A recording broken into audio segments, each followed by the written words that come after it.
And welcome to Film Dungeon Commentary with your host, Dr. Chris, and I am joined in the studio with me. Hi, I'm Dede Crimmins. I'm a Boston-based film critic. With?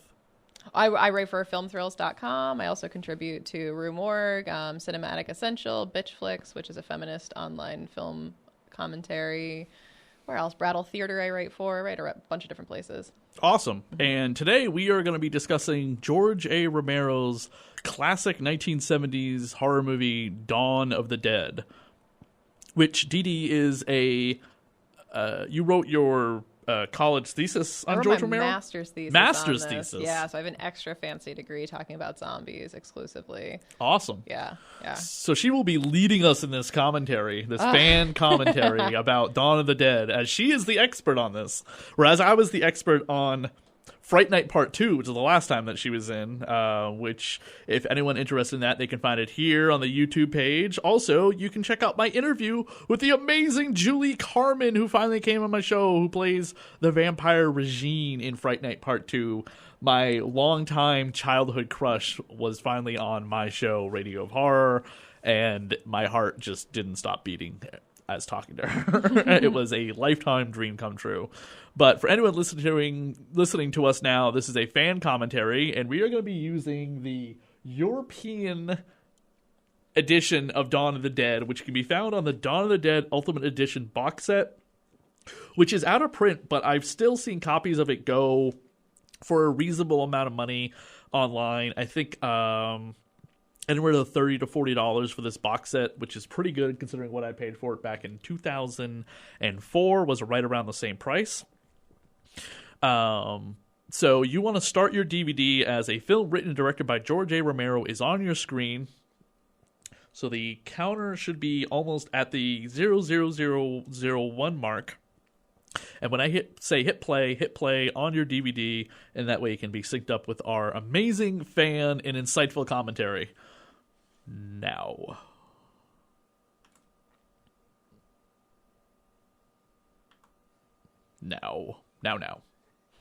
So it should say 0005. Okay.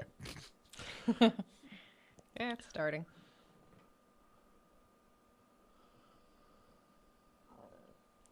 With that classic 70s music. Yes.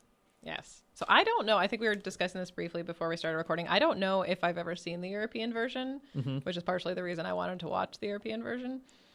With the music by Goblin? Yes. Yeah. Did you see them when they toured around? It was amazing. They came through Boston twice, and I saw them both times.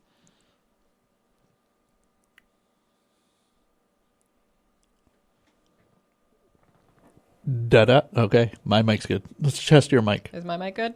Say it again. Hello? Yep. Okay.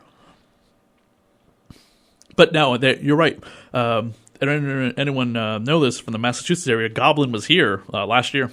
Yeah, and it was amazing. They came through twice, and two different band lineups each time, but it was still amazing to see them. And there's Romero, isn't it? Mm-hmm. There he is at the very beginning. And the scarf there, getting his Hitchcock moment out of the way.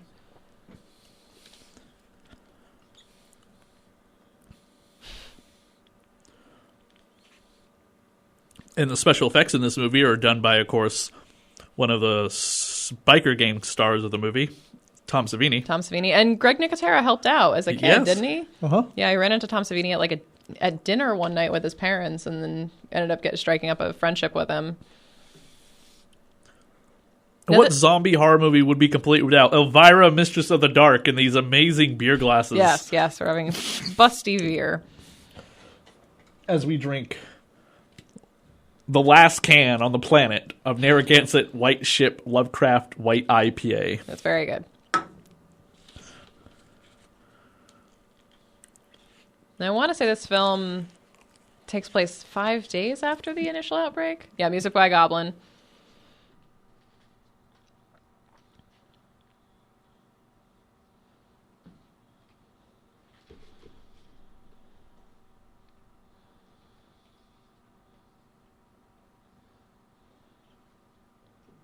Now, did they do the original music or just the European version? They did just the European version. So Argento put the soundtrack on this, and he's the one who edited it. Gotcha. Yeah.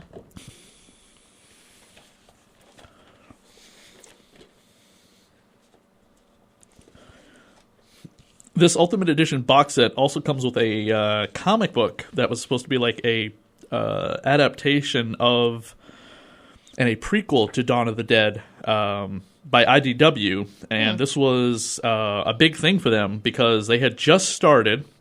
The year before, they had just published a small little independent comic book to get their company going when they were basically out of an office called 30 Days of Night. And that exploded on the comic book scene. Oh, yeah. A few years later, they acquired, a year after this comic book came out for Dawn of the Dead, they acquired the licensing rights from Hasbro for Transformers and have had it ever since. And published some of the best Transformer stories that Michael Bay should be fucking reading. I'm like, how much competition is there? They also published My Little Pony, G.I. Joe, Doctor Who, Star Trek, Godzilla, Ghostbusters, The Crow, Adventures in Dungeons and Dragons. Oh my god. Lock and Key. Yeah. Teenage Mutant Ninja Turtles, The X-Files, Millennium. Oh, just that's it? DuckTales, a lot of old Disney comics. They publish a lot of Disney comics, even though Disney owns Marvel and they own their own publishing company. Popeye. They publish Popeye comics. Okay. Why not? Even though Popeye had its 75th anniversary about a year ago, it came and went and nobody blinked. No.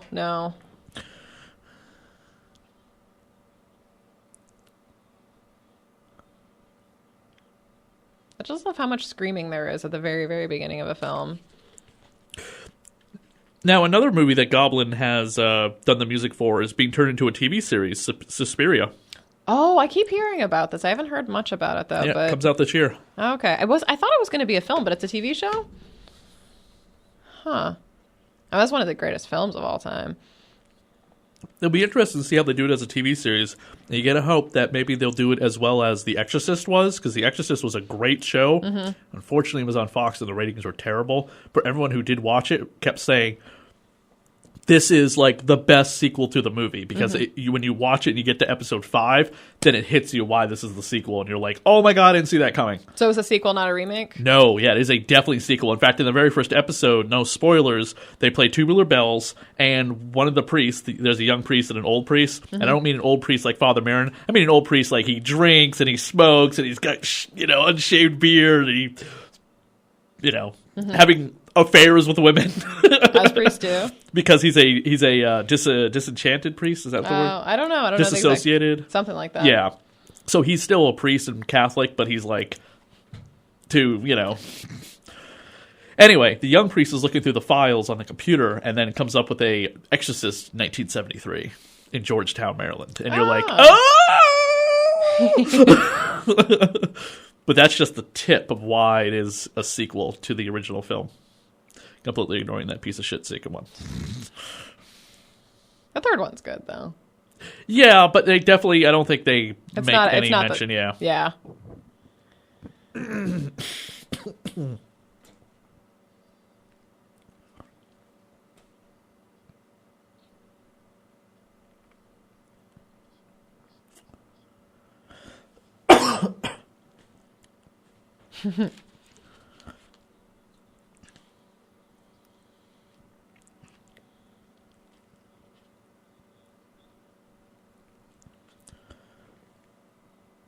In order to write your paper, how many George Romero films did you have to watch, and how many times did you see this? I watched this a lot. I only stuck to his zombie saga, and I actually finished my paper just before Diary of the Dead came out. So I was in the editing process when Diary of the Dead came out, and I made a mention of it in the essentially the epilogue, but I didn't have to deal with, what was that awful one he did with the making fun of Irish people? Survival of the Dead. I hated that movie. And Diary of the Dead, I can see why he made it, but I didn't care for it either. But I got to include Night of the Living Dead, Dawn of the Dead, Day of the Dead, and Land of the Dead. But I watched each of these at least 5 or 6 times during writing it, because it was the paper itself was a really close read of all of the scenes and how it dealt with social issues and things like that. Oh, Wooly. I wrote a lot about this. What type of zombie movie should Romero make today in the new Trump administration? Well, I mean, if you look at Land of the Dead, like Land of the Dead is basically dealing with all the class issues that are coming up and also the race issues that he kind of skirts around in his previous films. But I feel as though at the time that was coming out, Bush was still in the middle of because when it was made, don't forget when Land of the Dead was made, Bush had just inherited Clinton's economy. 9/11 had just happened, but we were still in a good economic. As a country, upturn. we were in a good. The downfall hadn't happened yet. Yeah, the downfall hadn't happened yet, but the way that there was the division between the classes, I think that's when it was already in set, and it's just gotten worse and worse. And like the whole thing about it is, so it's like Fiddler's Green, and that's where all the rich people live, and they're protected from the zombies, and that all the people down below are essentially for sale to all of them for their entertainment. Like, I see a lot of that could come up and be relevant again. Basically, I just don't want Romero to make any more films because I don't think they're very good. Yeah. Yeah. Yeah, his recent stuff. This stuff's amazing. I do like Land of the Dead a lot, but after that, it's just... Survival and Diary are terrible. They're awful. They're awful. And Diary, like, he feels the need to, like, make fun of the fast zombies, which clearly is a swipe at Zack Snyder's Dawn of the Dead. And it's just like, oh, man, get over it. Said as one of Romero's bigger fans, like, I think that reactionary art is not always the best. SWAT teams, though, I like. When did The Crazies come out? Because the gas masks remind me of The Crazies. Oh, I don't know. Was that in the 80s, though? Yes. Yeah, so definitely after this. That's right, because this is 1975. 78. Exactly 10 years after Night of the Living Dead.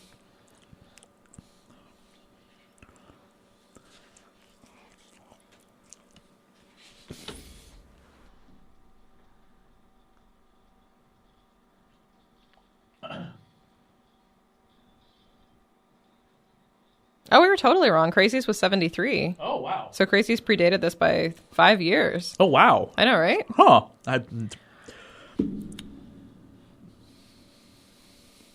Crazies predate the Texas Chainsaw Massacre as, like, the start of this, like, wave of horror? Because people always keep saying, oh, it's Black Christmas, it's Halloween. I'm like, the Texas Chainsaw Massacre, Dawn of the Dead, and The Exorcist came out before those films.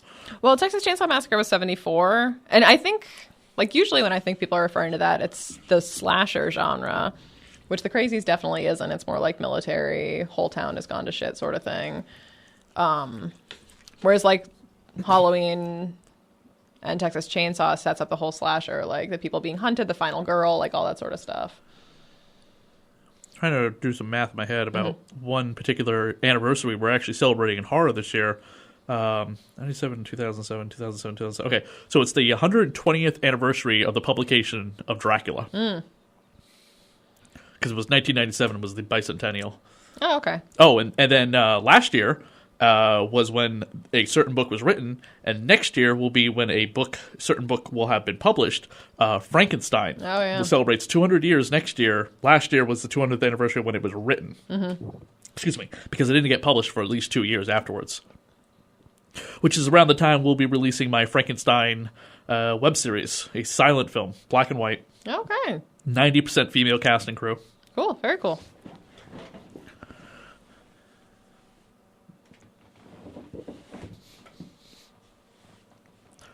The guns have such, like, explosions coming out of them. I know. This is just, like, such excessive force, such targeting of the minorities and the people who clearly are living below means of the rest of the country, and just like how this woman's being treated right here, like, just says so much about how Romero felt as though people were being treated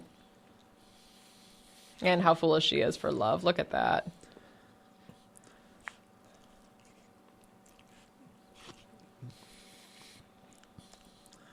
Oh.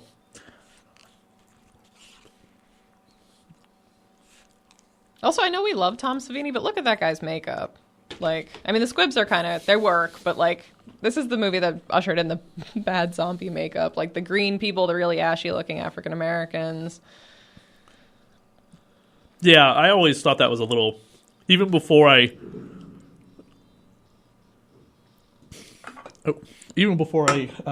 got to understand what, certain things in film aren't right and stuff... what's the word I'm looking for? Becoming more aware of filmmaking and the history of films and how people were portrayed. I always thought that was a little strange. It was. It's if you need to have a very easy way to tell visually if someone's dead, making them kind of green is really useful. And if your budget is next to nothing, which Romero's was, that's good too. And here we have our 4 main characters now introduced. We have the 2 cops. We had the husband and wife reporters. Mm-hmm. This is Ken Foree, who, for a lot of people aren't familiar with him, go watch any movie by Rob Zombie. He's in every Rob Zombie movie. Rob Zombie revitalized this actor's career. He's in 31. He's in Halloween. He's in Lords of Salem. Yep. Is he not in House of a Thousand Corpses, though, is he? No. Did you see 31? Yeah. You didn't like it? Oh, I did not like that movie at all. Did you like it? You can like it. A little bit. You can like it. You can love it if you want. I didn't. There's a Blu-ray that has a 3-hour documentary attached to it, which is longer than the movie itself. That's unnecessary. No. And then, honestly, here's the thing about Lords of Salem and 31. I don't think I can rewatch them by themselves unless I'm watching with Zombie's commentary, just because I think he's such an intelligent filmmaker. You know, he's so into his own craft. Yeah. And he's so into abusing his wife on screen. He is. That's actually one of my issues. This is my wife. Let's do terrible things to her. That's one of my issues with 31 is that she is so good as the antagonist. I did not want to root for her, and I don't think she was a good enough actress to make me emotionally carried by her performance. You know who I've gotten to meet several times and is always a lot of fun is Meg Foster. Mm-hmm. She is fantastic in person. She's so sweet. Mm-hmm. A friend of mine couldn't go to Rock and Shock and is always cosplaying as like this really sexy looking Evil Lynn, and Meg Foster played Evil Lynn in the Masters of the Universe movie. Okay. You know, and I actually helped. I said, Meg, can you do me a favor? She's like, sure. I'm gonna call my friend. She's at work. Can you talk to her? And I put her on the spot. It's like, hey, what's up? So I got the picture for you. Okay. Hey, by the way, someone wants to talk to you. Here. She's like, awesome. Hello, Chris? Hi, it's Meg Foster.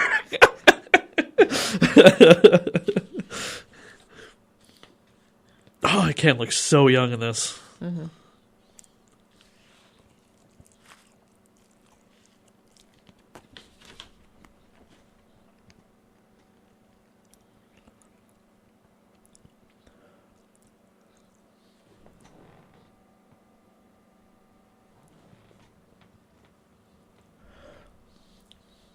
Now, Ken is a completely different character in this compared to like the films Rob Zombie sticks him in, where he's a cool, calculating, stern police officer. But in Rob Zombie's films, he's always talking about like fucking and poo-tang and my god, he's very vulgar and vile and But you speak to him in real life, he's more like this character. He's very like, hey, how are you doing, man? Mm-hmm. What's up? Yeah. Very monotone. Level-headed. Yeah. So it's really funny to see how he, Rob Zombie, he's just like, just ham it up. Be like as rude and vulgar as you want to be. It's gotta be fun, right? We're getting an R rating. Yeah. There's no limit to the number of times you can say the P word or the F-bomb or...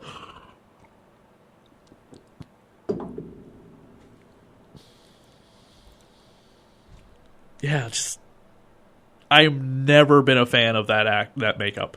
No. I think it serves a function. And like Tom Savini is really good at the special effects, but maybe just the like giving makeup to 50 people to make them all look dead. Well, this work. I believe, if I'm wrong, please correct me in the comment section below. This is his first movie after leaving Vietnam. Yeah, it was. And so a lot of the stuff, especially when the biker gang hits, like a lot of that stuff is things that he saw first person.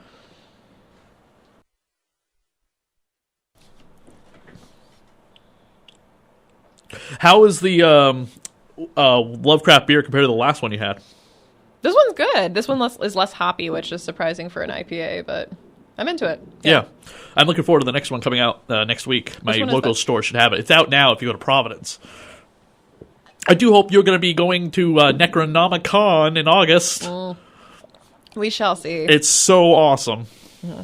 Like, August is tough for me, so I'm one of the programmers for the Massachusetts Independent Film Festival, and it's usually sometime late in August, so... Someone's telling me I should submit Frankenstein to that because it sounds so unique. The problem is Frankenstein's going to be a chapter serial kind of web series. Would you put it into a collection as, like, one big thing to screen? Yeah, but it'd still have to go end part 1, end part 2, because it's a silent film. We want to make it like a silent film. We want the credits, the cards, the whole thing, Yeah. I'm really going crazy with this. I'm spending like hours cleaning out my garage because we're filming it in my garage, turning it into a laboratory.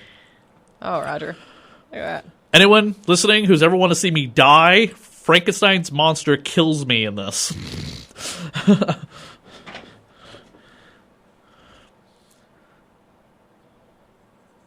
The actress who plays the monster in my film, I put her through things like this in Dawn of the Dead before, where she's getting, like tossed around and grabbed and stuff like that. I'm like, this is your revenge. You get to wrap your hands around my throat and choke me on screen. And she just like, you like this? She falls on top of me.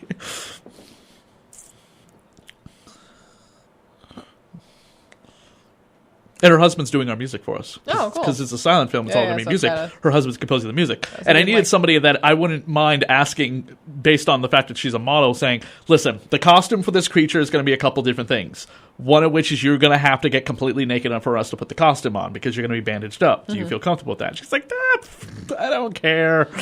You've seen my pictures. So that was also something I needed to come over. Not exactly easy asking a total stranger female that you're not paying. Yeah. So, but again, she also does stage dancing for a Ghost. She's one of the naughty nuns who delivers communion to everybody. Oh, okay, cool. Yeah, so she's used to wearing She's a performer. Yeah. She's a professional. And her husband's totally behind it. So. Yeah, there you go. Hey, I'm going to ask your wife to get completely naked in my film and just wear her panties. Is that okay? Sure. You're the butt. Thanks, bro. Boom. Skip Shea?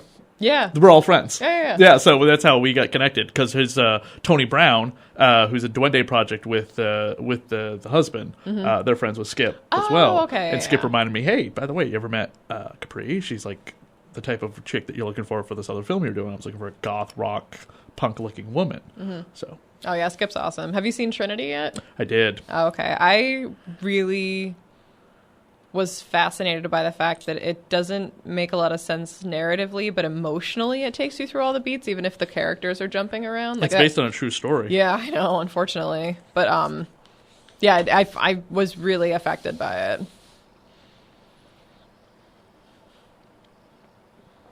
Yeah, Skip's actually one of the Mass IFF programmers too. Okay. Yeah.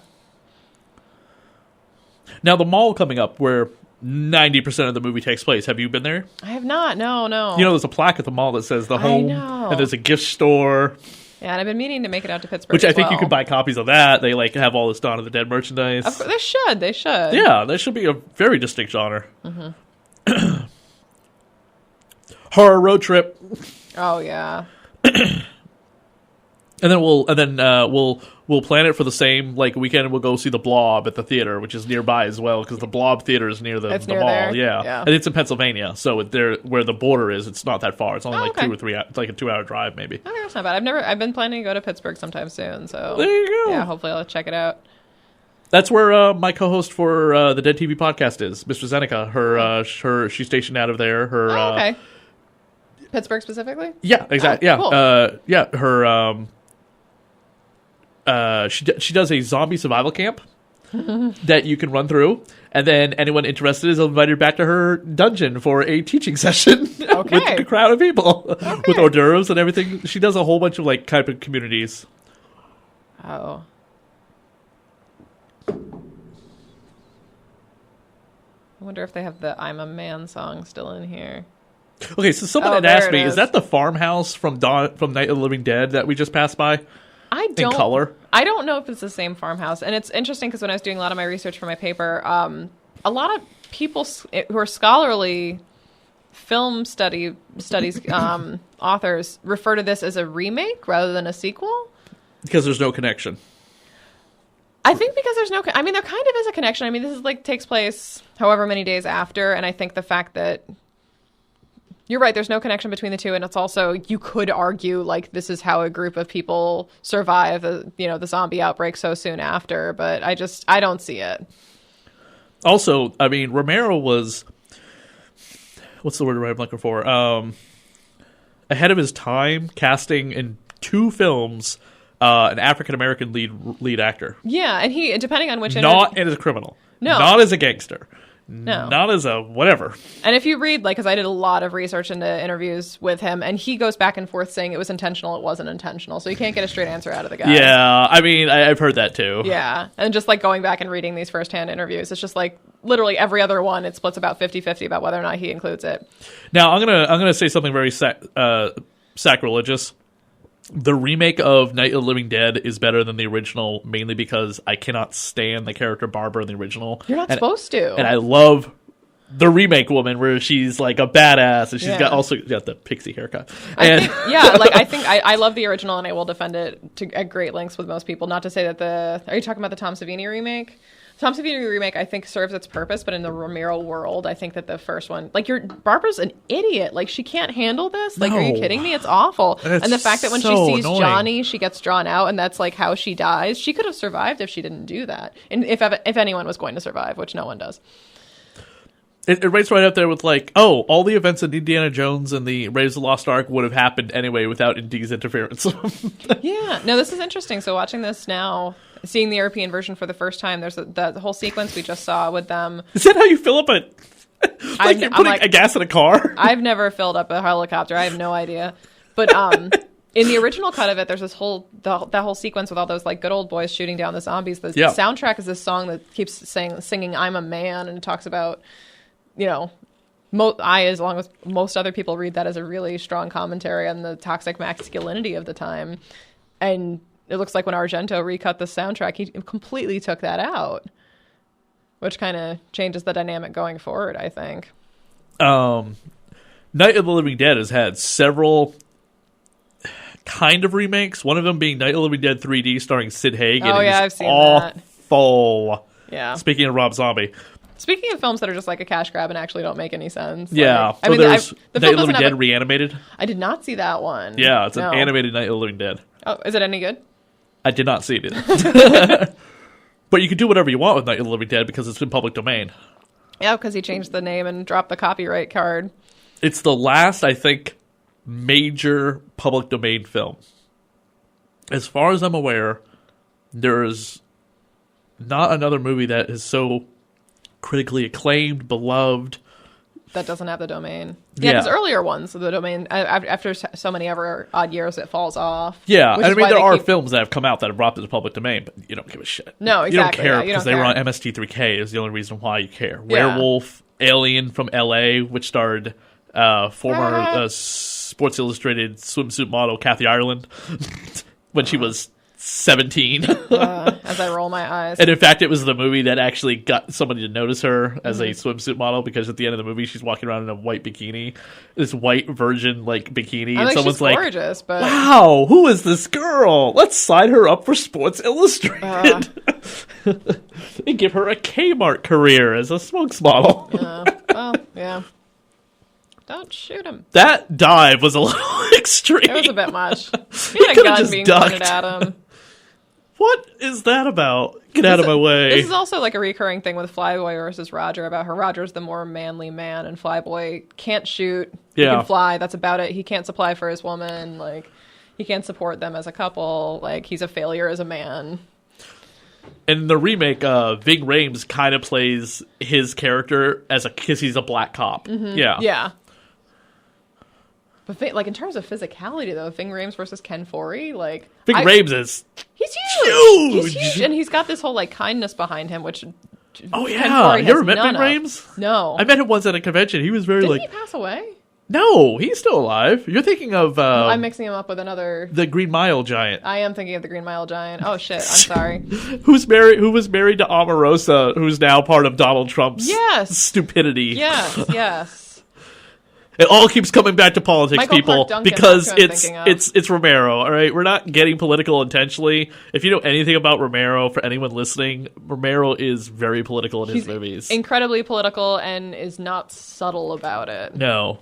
And also, like, I always love to put this in context for people because I think, especially as modern audiences, we do not understand this. So, Night of the Living Dead comes out in 1968. Rosemary's Baby also comes out in 1968. Oh. So, looking at the quality of the film, I mean, Night of the Living Dead looked like war footage that was coming back from Vietnam at the time. It was black and white. It was grainy. It kind of looked crappy. that was an intentional decision on him, partially due to budget, but also partially due to the fact that he wanted this to look as gritty as hell. Speaking of bad remakes, last year's Rosemary Baby starring Gamora. Oh, I did not see that. Yeah, don't ever bother. Okay, yeah. I'm like, certain things now, I'm like, if I don't have to review it, I can ignore it.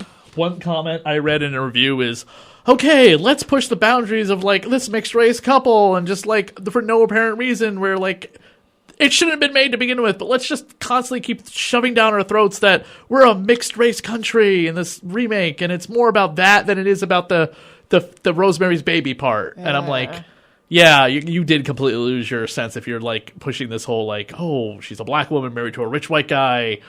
That's not the Nobody dynamic. cares. Yeah, that not necessarily affluent black woman married to a rich white guy is not really pushing any boundaries here. Yeah. I will say, though, when we're talking about Rosemary's Baby, have you seen the film Shelley?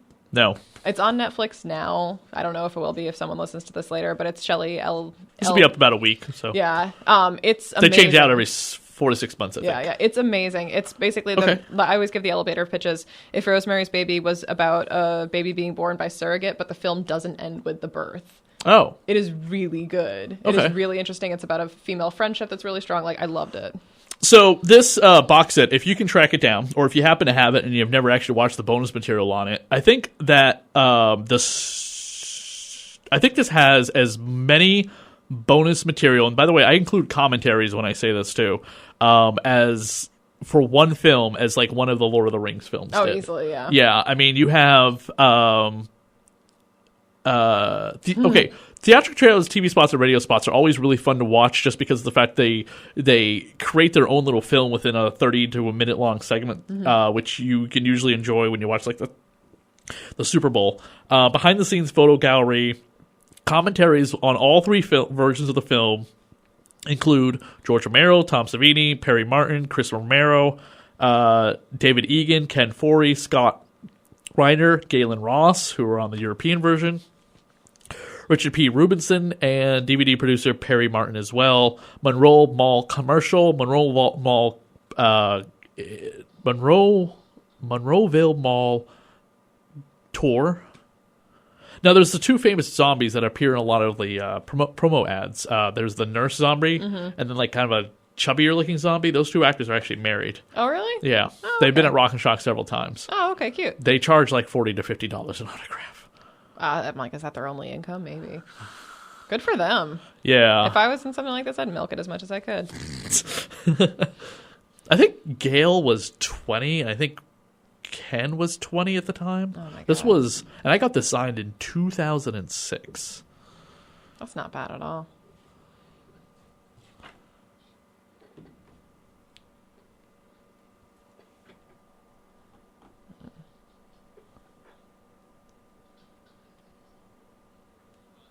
Can you hear it? Yep. Okay. Can you? Barely. Oh.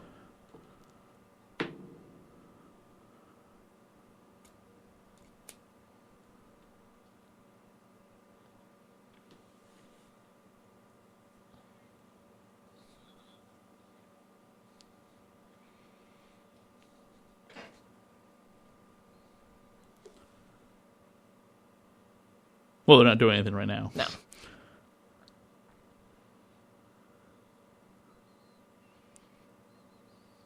That would have been a great ad for a Snickers commercial. You get a little bitey when you're hungry. Have a Snickers. Brain? No brains.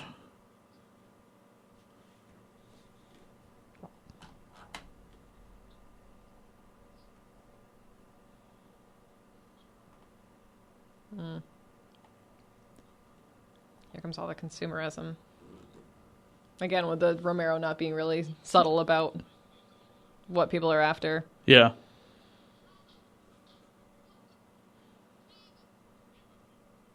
See? Can't even go explore the mall.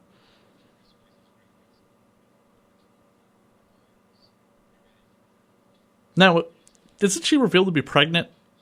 Yeah, but not for quite some time, I don't think. Okay, so that she's probably not pregnant right now because they're in the mall for a while. They're in the mall for a while. I don't know exactly how long they're in the mall for. I've never added up the days. If we can. But I mean, she could still be pregnant. You don't show for quite a while. Yeah, Yeah. I just remember that becoming a plot point It does, at some yeah, it point. emerges. Because we can't write anything else for a woman. That's all we're here for. You know? That's... I mean, even the fact that her job was producer before, like... Yeah. She's producing life. She's producing life. Someone told me, have you ever heard of the Witchblade?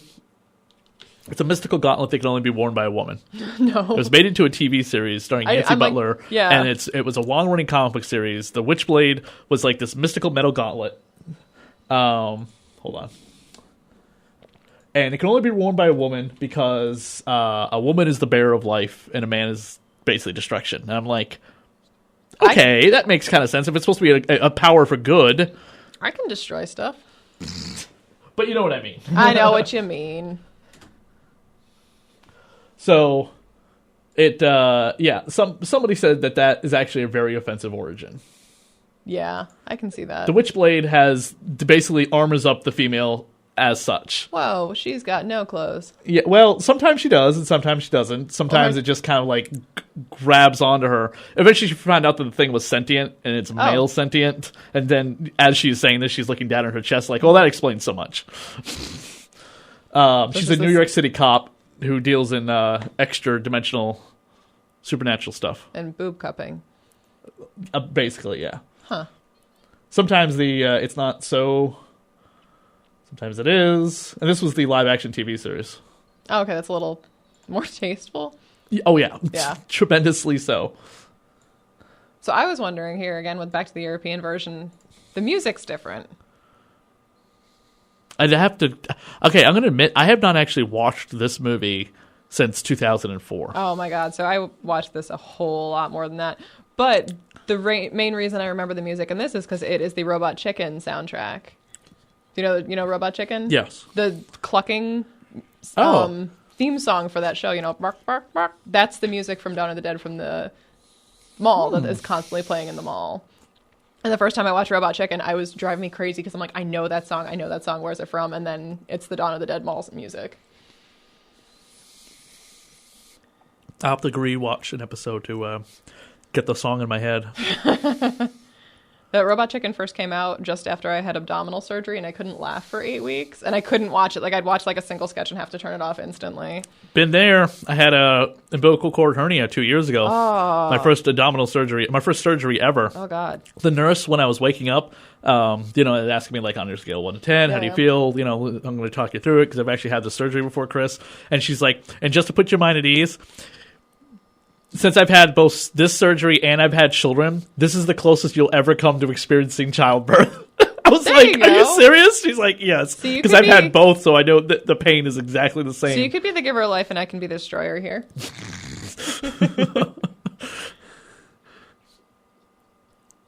But, oh yeah, that was...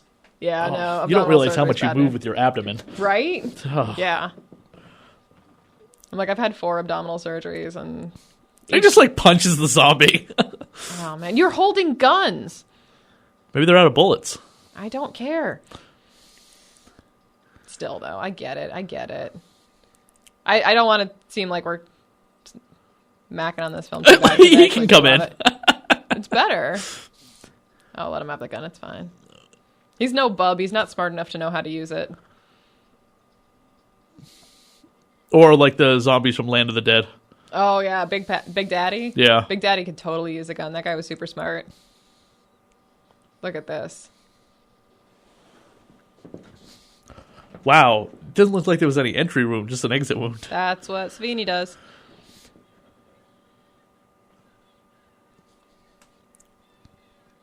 And it was shortly after this he would do Friday the 13th in 1979, which then would come out in 1980.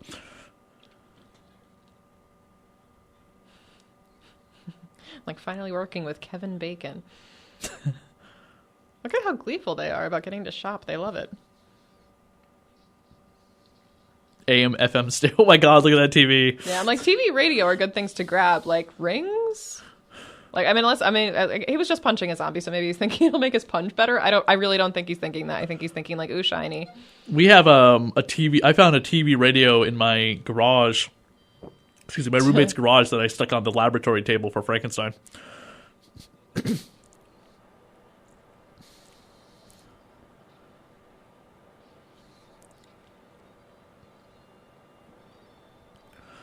Now, this is back when malls would carry, like, firearms. Yeah.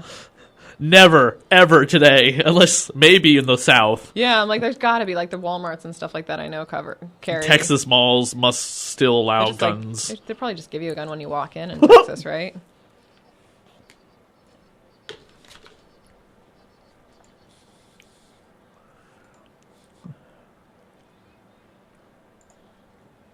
This was the artist, by the way, from Sunstone, who also did Witchblade. Oh, okay. Yeah.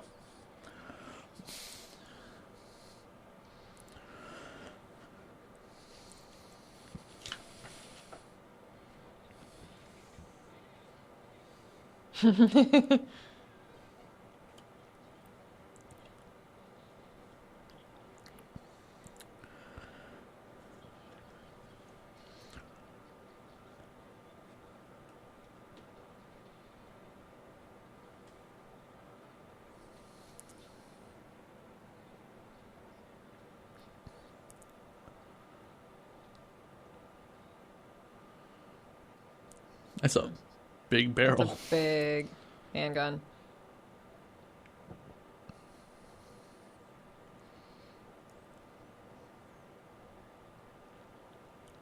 Like, so here he's proving he's not completely useless. Like, he can provide information for them, even if he's unwilling to actually go and gather, like the hunter-gatherers that they are now. And unlike the remake, which the mall is completely empty, they spent a good portion of this movie clearing this mall out. Yeah, they spent a good portion. They clear it out, and then they shop around and play dress-up, which we'll get to see soon enough.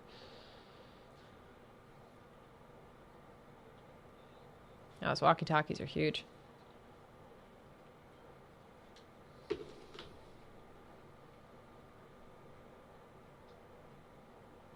The biggest thing in the remake they have to worry about is the security guards. Oh, yeah. The one big fat zombie and the Max Headroom actor. They have to worry about that guy, but they also have to worry about Mekhi Phifer's wife. Yes, but they don't know about her. They don't know about her, but they should. Like, yeah. Yeah. Like, they keep wanting to go check on her. He's like, no, it's okay. No. She's all right. No. Everything's fine. Well, it's like the Sarah Polley character. It's like, she's a nurse and she hasn't seen this pregnant woman in weeks. Like, really? In the same mall?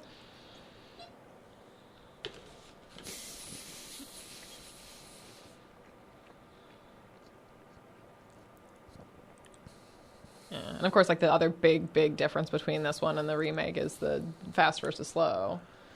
That's kind of funny is that in the remake, the douchebag Wall Street guy is the father from All in the Modern Day Family. Oh, yeah. Yeah, so a completely different kind of he's such a jerk role in for it. him. Yeah, he's such a jerk in it. Whereas Modern Family, he's a very squeaky clean dad. I've never actually seen that. I haven't either, but I'm aware of enough about it. It might be just one of those shows I wait until it's completely over and then finally start watching it. Yeah. There was one actor in that, the redheaded guy. I don't remember his name at all, but I was at a Broadway show and he was in the audience. My friend kept being like, "It's that guy." I'm like, "I don't know who that is." And then I went home and looked it up. The gay son? Yeah. No. He's. I think he does play a gay character, but he's one. I don't think he's a son. Oh, he's married to the son. There's a redhead on the show. He's, I think, Jesse Ferguson or something like that. Yeah, again, I don't watch something shows, like so that. I'm just like, at all. I'm like shooting darts trying to figure out. I know. I'm telling you. I'm like, here's this guy I don't know that I saw. A show that I should watch because I love Ed O'Neill. I do love Ed O'Neill. I have issues with Sofia Vergara, but she can make me laugh. You know what I just started getting into for a sitcom is Last Man Standing with Tim Allen. Oh, I haven't seen that. It's so stupid Tim Allen funny, you know? I'm like, I've been really like every time I think they're about to do the episode that's like, oh my god, they're tackling that subject matter on this show. It's so funny how they resolve it at the very end, whether it be like the misuse of the word gay or learning about their black neighbors or something. It turns into like the type of comedy sitcom in the end that's not offensive. It starts that way to get you going to like, what are they doing? So the Hare Krishna. Yes, one? he's a famous character mainly because of his look. Yeah. So this is my favorite anecdote about Hare Krishna. So my sister, once when she was very young, I was raised in a very science fiction influenced household. And my sister once saw Hare Krishna setting up their tables for soup in the street in New York. And she passed a whole group of Hare Krishna, and my mom explained to her what they believe. Twitter. Yeah, my mom explained to my sister what Hare Krishna are and what they believe in, and my sister just sat there confused for a second. She goes, "Yes, but how did they get here from their planet?" Mm-hmm. Yeah.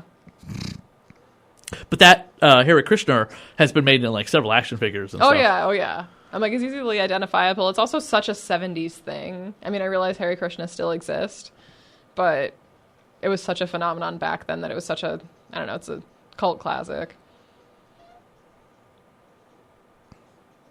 Yikes. Right in the ear. Look how opaque that blood is. I know, it's like paint. It is. Blood is just not so red. It isn't. I always like when the blood is just kind of almost brownish, like not chocolate syrupy, but there's definitely a different level. Everyone's cut themselves, like you know what it looks like. It doesn't look like that. Yeah, totally.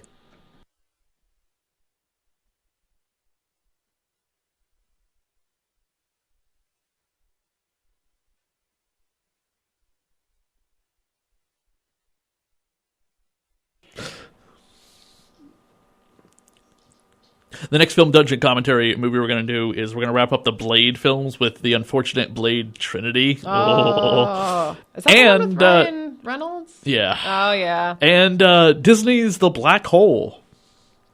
Disney's The Black Hole? What is that? It was this science fiction movie came out right after Star Wars and Alien, where people were like, "Well, you gotta make science fiction movies!" And Disney made this amazing one where this spaceship tries to go into a black hole and fortunately gets stuck in this gravitational pull. It's a matter of trying to escape the ship. Huh. It's most of the actors in it are passed away. Like Ernest Borgnine was in it, and like you look at the IMDb list of like actors. Their like Escape from Witch Mountain phase? No. Oh, okay. There's like a lot of really good film commentary out there and film essays about when Disney went dark, and so it was like Escape from Witch Mountain, which isn't as dark as it could be, but Watcher in the Woods, which is terrifying. It has Betty Davis in it too, that they showed to kids. Because I remember watching those growing up, and it just scared the crap out of me.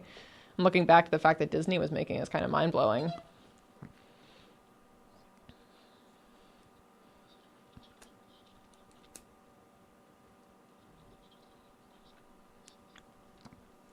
You're useless, Flyboy. Pretty much. I saw it on a map.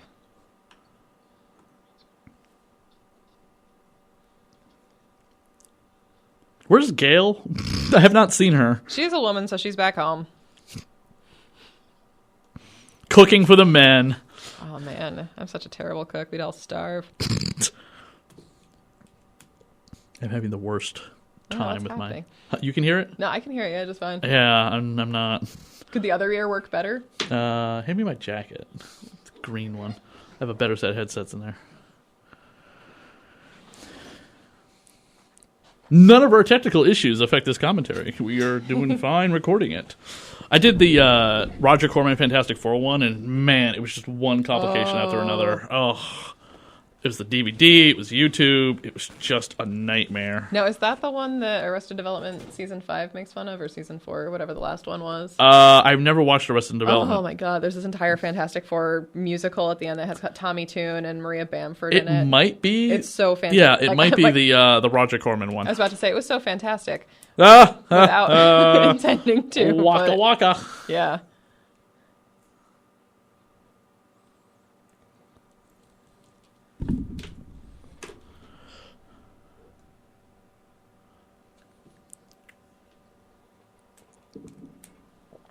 There she is.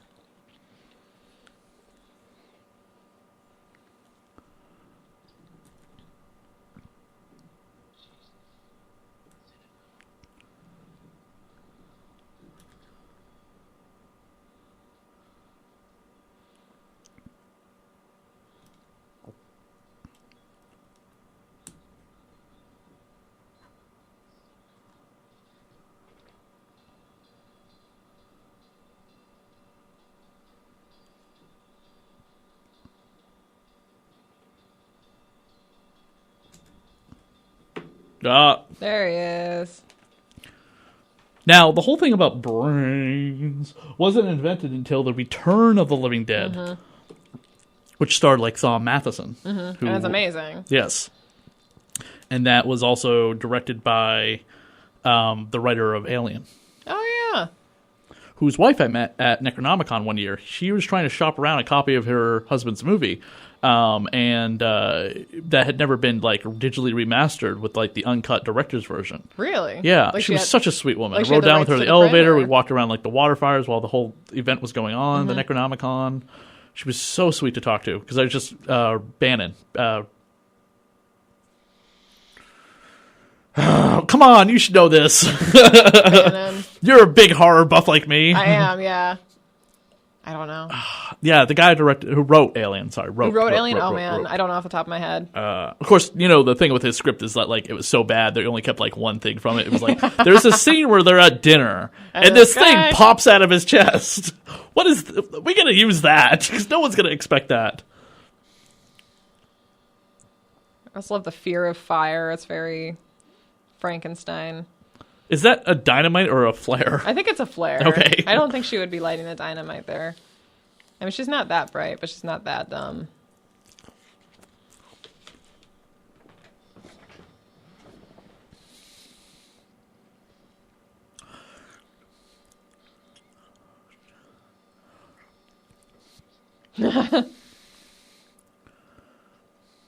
Like how even they know that he can't shoot in that close proximity. So how badly cheesy do you like your horror?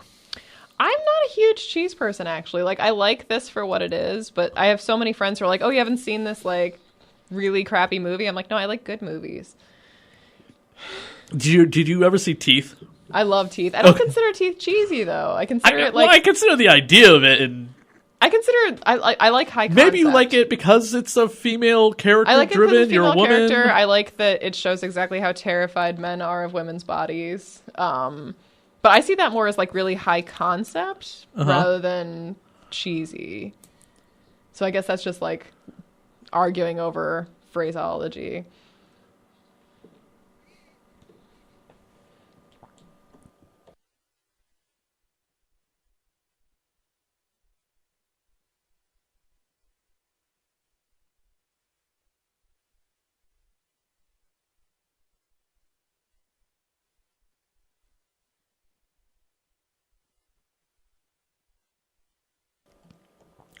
The reason I bring up the thing about cheese is somebody handed me a script called Succubus with S-U-C-K replacing S-U-C-C. That could be awesome. And it's about a succubus who, and they said it's you could rate this almost PG-13 because there is no nudity in the script. Oh, okay. Okay, there is a shit ton of implied oral sex, obviously. I would hope so with that name. Guy goes out with girl, things get frisky. She proceeds to go down on him out of camera, and he's all with the O face or whatever. And next thing you know, he is being drained from the inside out, like completely sucked dry. That's awesome. And then it's just like a husk.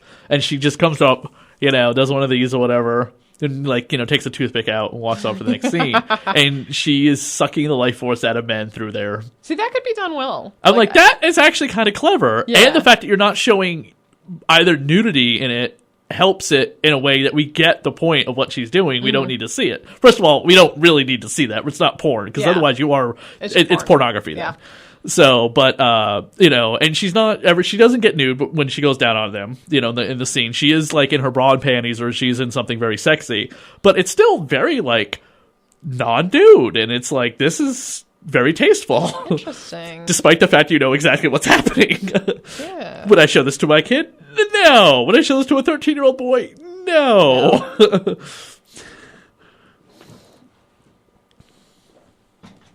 So that might be something I make. Yeah, that would be interesting. The thing about Teeth, though, is it's specifically female. Oh, yes. Yeah.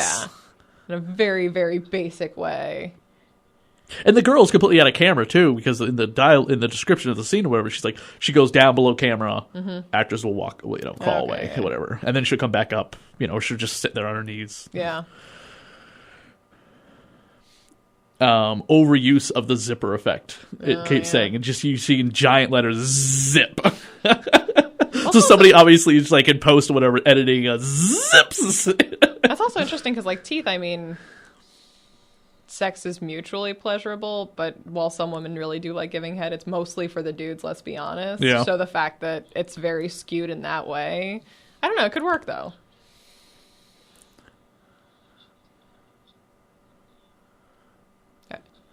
Oh yeah, they just found out she's pregnant, I think. I haven't been paying a ton of attention, even though I've seen this a million times. We're giving insightful fan commentary. He knows how to give abortions. What can't this guy do? I don't want to know how he knows how to give an abortion That's when a there's no healthcare clinic. service. Oh, she's smoking. That might do it. Good job smoking while you're pregnant. Yeah. Well, I mean, how much does that make her like the pinnacle of femininity? It's not just that she's a woman, she could give birth as a woman, then she will give birth.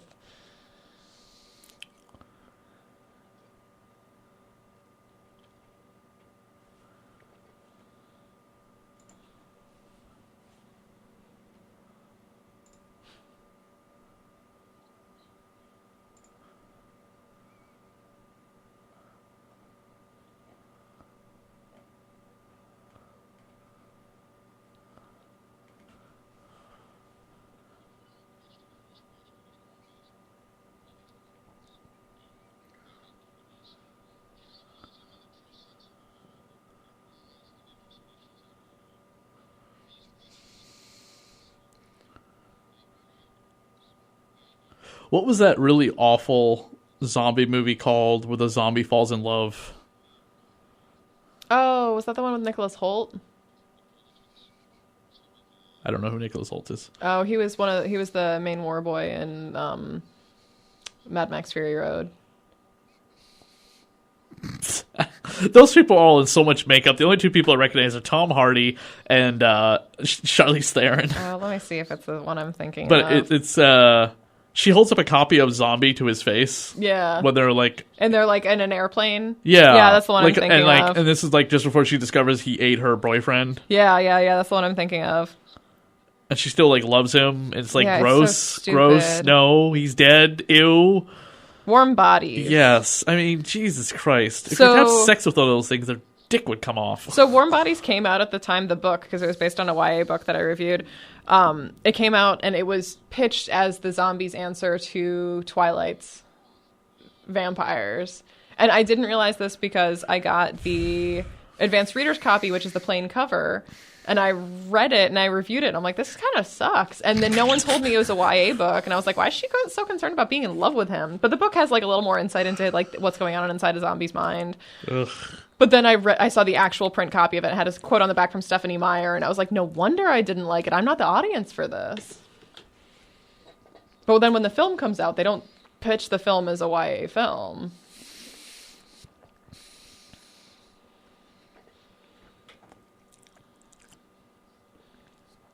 There's also Night of the Living Dead, the Triple X parody, where it plays out exactly like the movie, except for they have sex along the way. I think I've seen that one. And I'm like, and it's so like, okay, is that the so they're not erotic- brother and sister, they're like they're husband and wife, so Yeah, they have yeah. sex. Then the zombie comes over and they join, so they have a threesome. Then she escapes, gets to the house, meets Ben, they have sex. Oh, I've seen a Then like the different rest of one. the people show up and then turns into an orgy. Then they go outside to escape to fill the gas tank, and the zombies come over, and it becomes an orgy.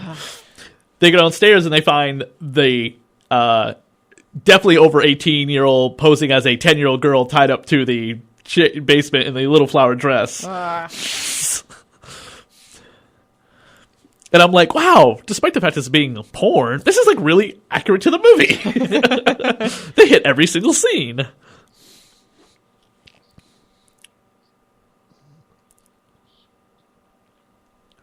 And to cook, and to clean.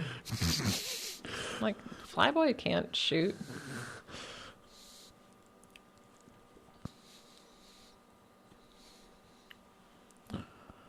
Now that's resourceful, especially at the end. That'll show her real value.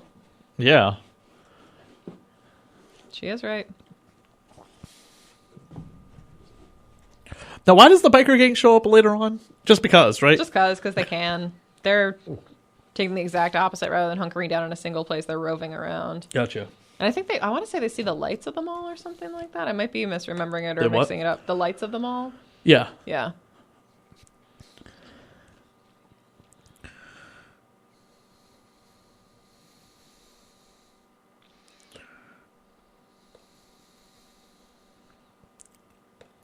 The Dawn of the Dead remake has a lost tape, over 15 minutes of terrifying footage revealed, chilling images from a recovered home movie document Andy's last horrific days as he battles zombie hordes outside his gun shop and fights to maintain his sanity.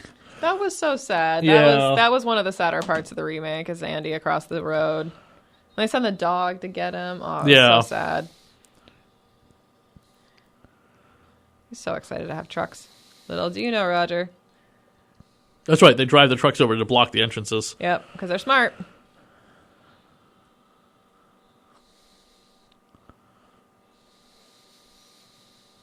They haven't had any music for a while. No, I don't know. It's been kind of silent. There it is. Now it's really kicking into high gear. Not so much goblin, more 70s porn. Yes. With your porn mustaches. Have you seen The Nice Guys?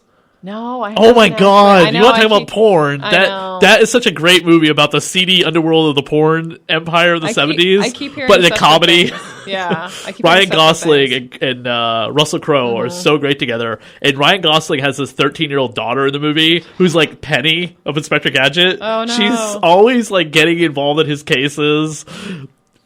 It's the funniest thing is when Russell Crowe comes in, sees his daughter, Gosling's daughter, watching pornography with like two people at this party that she snuck into. Yeah. And he comes over and slams the guy's head down the table and goes, "She is 13 fucking years old." And then she pipes up, "He's not showing it to me. She is. I'm in it. I'm right there on screen."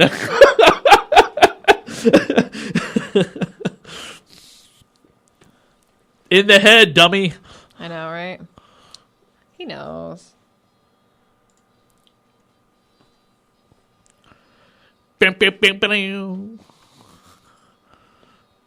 Is the Goblin soundtrack out? I would love to download it. I'm sure it is. I have a couple Goblin albums on vinyl. Awesome. Re-releases. I could not yeah. afford the originals. No.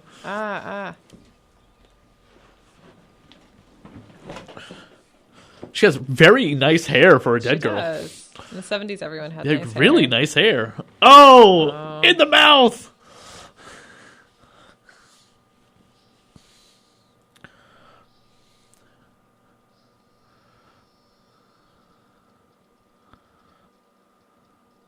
You know, here's a question that I've always thought about with The Walking Dead. Every time Rick kills somebody or whoever, and their blood pours into their mouth or whatever, as they're like maybe like ripping their throat out, wouldn't they be infected because of the fact Rick revealed to everyone that we're infected already and just a matter of us dying? I don't know. I think if it didn't kill you, it wouldn't necessarily turn you over because you would still need to die.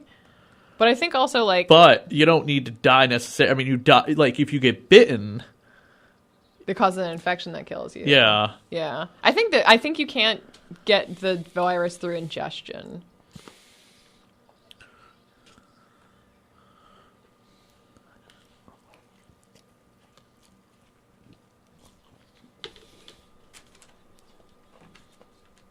Come on, Roger. I love watching Roger's character completely pivot after he gets, like, essentially baptized in blood. Like, look at him there. Like, he's possessed. He's not, like, the cool, calm, collected guy he was just a minute ago. He gets worse later on, especially when he's Especially once infected. he starts turning, yeah. Have you ever heard of this?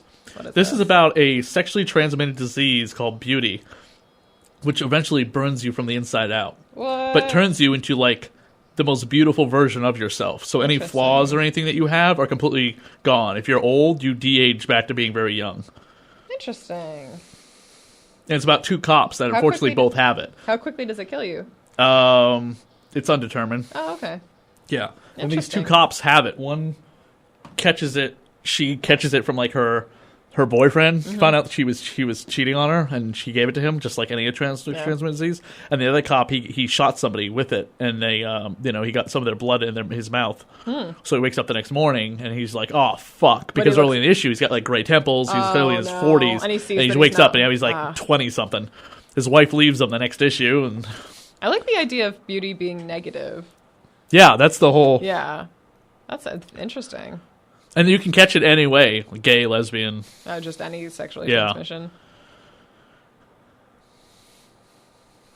Oh, that'll leave a mark. That guy had a leisure suit. You know, somebody hasn't made a real zombie voodoo movie in a while. No. What was the last one, good one? Serpent and the Rainbow? Possibly. Yeah. I've been in contact with some people about a Wes Craven project. I would love to do a documentary about Wes Craven. Mm-hmm. That'd be interesting. I think we're at the point right now where, like, you don't want to kick Haiti while it's down. Who? Haiti? The country? Oh, yeah. So...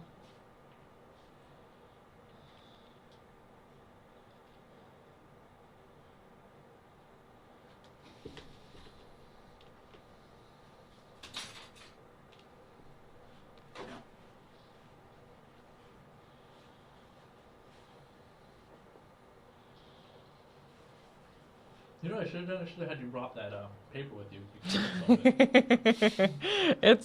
I reread some of it last night. It's boring. Really? It's an academic paper, yeah. Oh. And I talk about a lot of... Give us some academic insight into this movie that would not bore us to tears. well, I do talk a lot about... So... You can't even...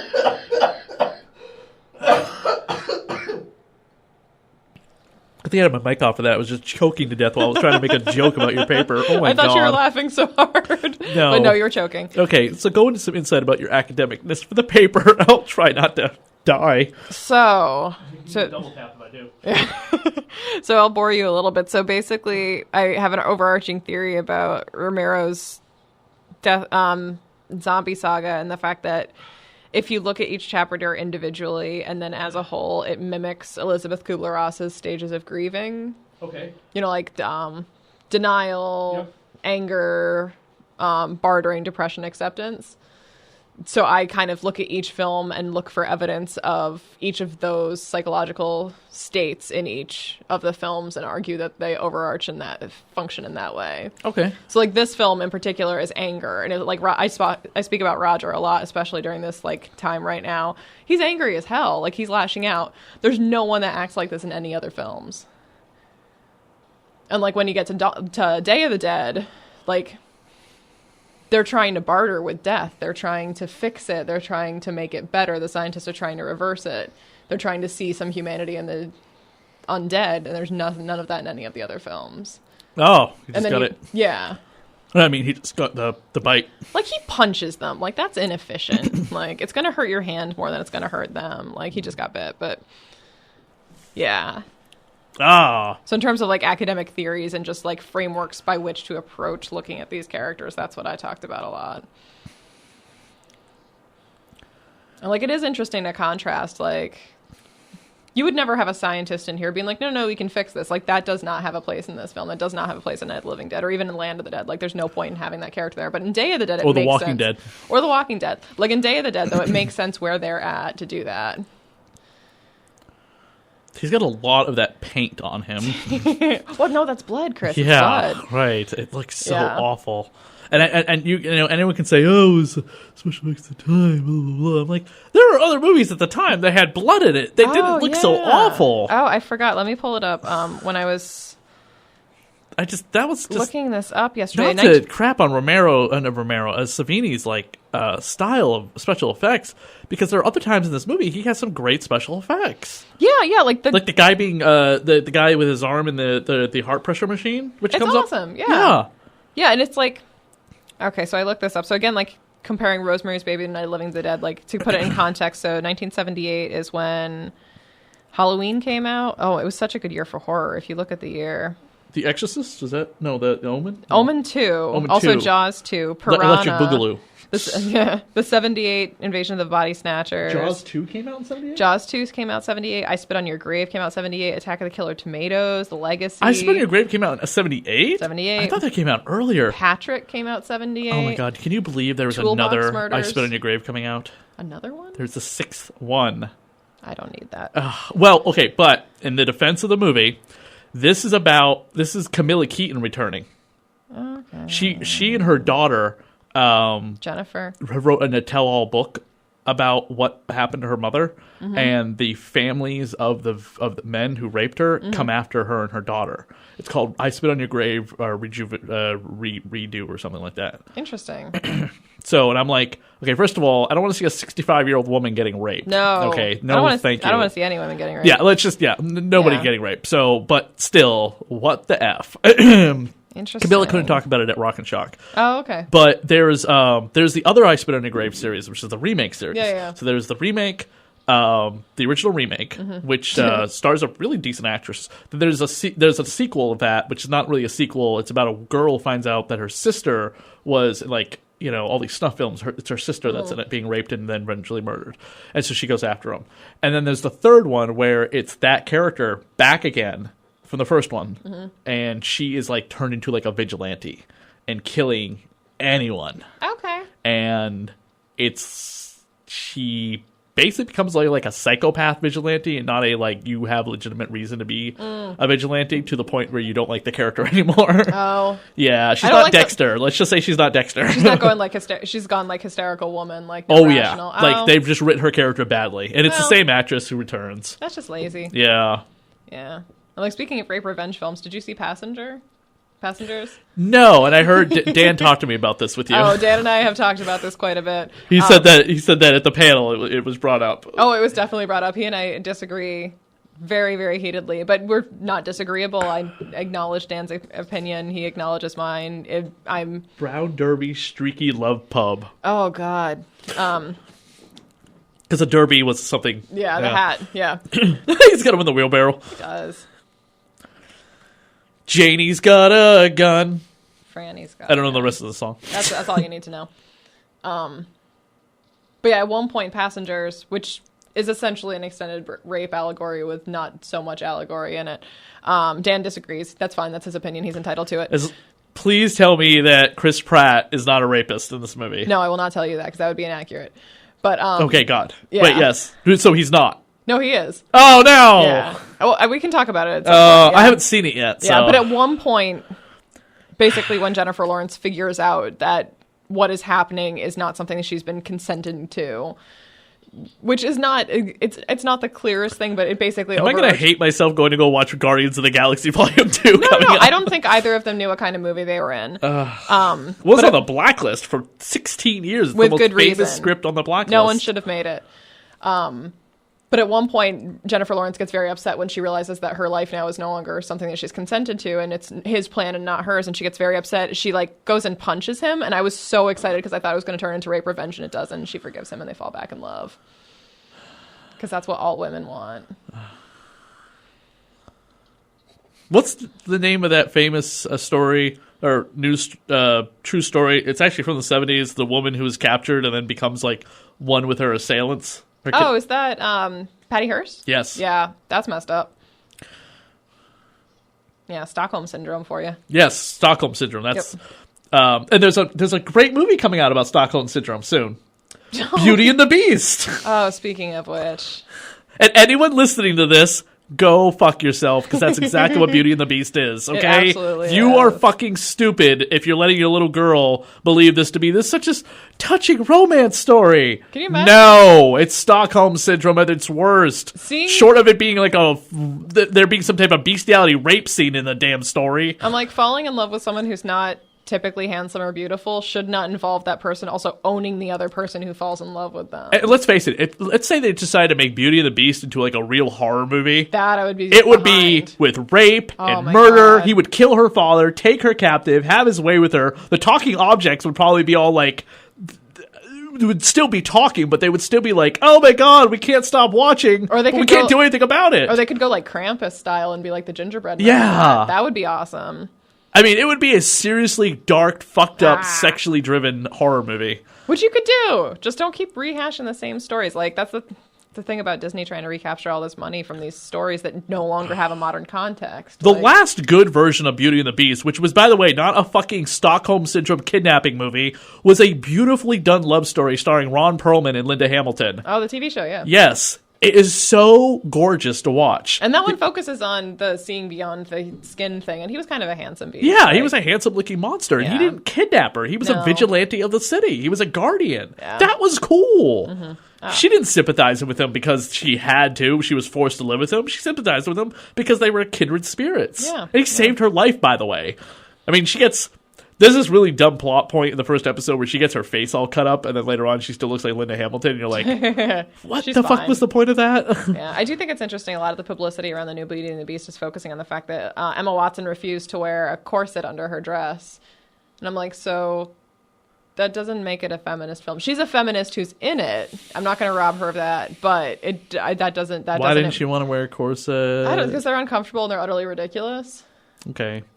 Red Fair women will disagree because they enjoy wearing them. That's up to them. Doesn't mean that she has to wear one. Especially for a dancing sequence. Like, I can totally see that. But I'm also just like, it should be her choice about whether or not she wear one, so I respect that. But the fact that everyone's like, oh, no, it's going to be feminist. Don't worry, she's not wearing a corset. Well, someone told me about the corset. The two women I've dated who wore corsets on a normal basis for things said to me that you have to have a certain type of body in order for it not to be uncomfortable. Mm-hmm. If you're top heavy, it is insanely uncomfortable. If you're a little lighter in the chest, then it's pretty comfortable because you don't have to worry about like the fat being squeezed and pushed around and muscle, I can see that. So, and I dated someone who was athletic, I guess the word is. Mm-hmm. Look at the shooting spree. I love it. And she enjoyed wearing them, and she was like a I'm large like, B cup. Yeah, I'm like, women shouldn't be told what to wear either way, pro or con. But I just don't think that touting that as a hallmark of feminism is useful to the dialogue. I don't think Gal Gadot is wearing a corset in Wonder Woman coming up soon. You don't think so? No, I think that's like molded to her body. Oh, okay. I think that's a molded like piece of like armor. Oh. They're going on a hunt. Yeah, you're useless, Flyboy. Look at Ken Foree, though. Come on, all those bullets. That gun. It's a picture of masculinity.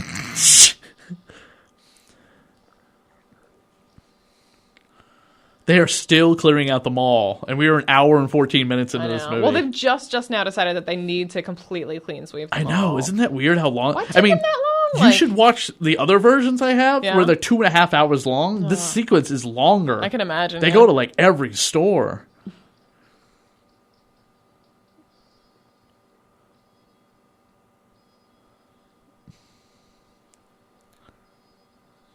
She's got all those bullets too. I love it. I gotta point out that a lot of times in like cartoons and comic books, when characters are wearing that many bullets, they're always like clicking their gun. We're out of bullets, even though I'm wearing them. I know, right? You have all those bullets on you. How are you out? It's like, it's a fashion sense. Yeah. Like, what the fuck is Chewie wearing in those belts around his body?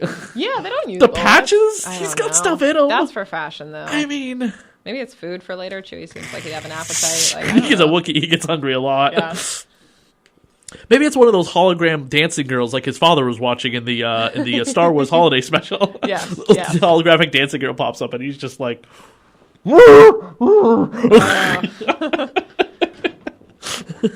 the fact that Chewie's not wearing pants doesn't make me want to think about that any harder. Is that a skirt she's wearing? Is it? Is that what you're commenting on? No, Chewie doesn't wear pants. Oh, Chewie doesn't wear pants. Yeah. I thought you were talking about Gale. No. I was gonna say those are easy breezy pants. Yeah. What are they called? Bell bottoms. That's pants of the 70s. Yeah, those are pants. I'm like those umbrella are pants. Those are like palazzo pants. Oh, parachute pants.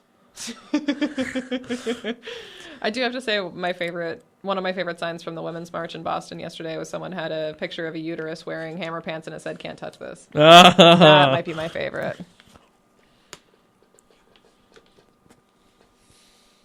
I also have she's the designated medical practitioner because she's a woman. I don't know why the other two people are. I mean, if Ken Foree can do abortions, he has some sort of a medical background. Why isn't he watching Roger? He can do abortion, then he can do an amputation. Yeah. I mean, it's too late for them, but... Also, why are they eating in the back room when there's probably a ton of restaurants in the mall, like a food court, that they cleared out? I know. I don't know. Maybe to be closer to him because he's not mobile anymore. They can wheel him over. It seems that much more pathetic, and they're not in the consumerism phase yet. I was getting so pumped up about killing.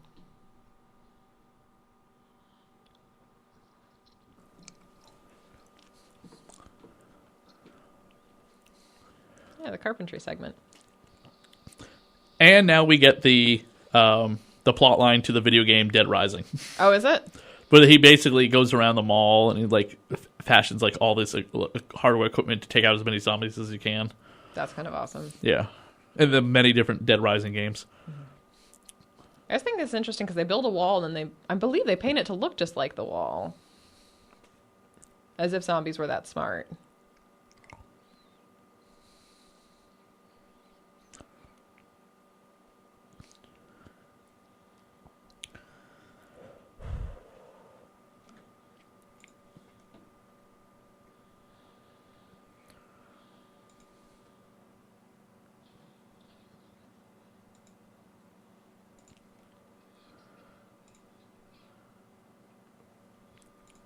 Useless.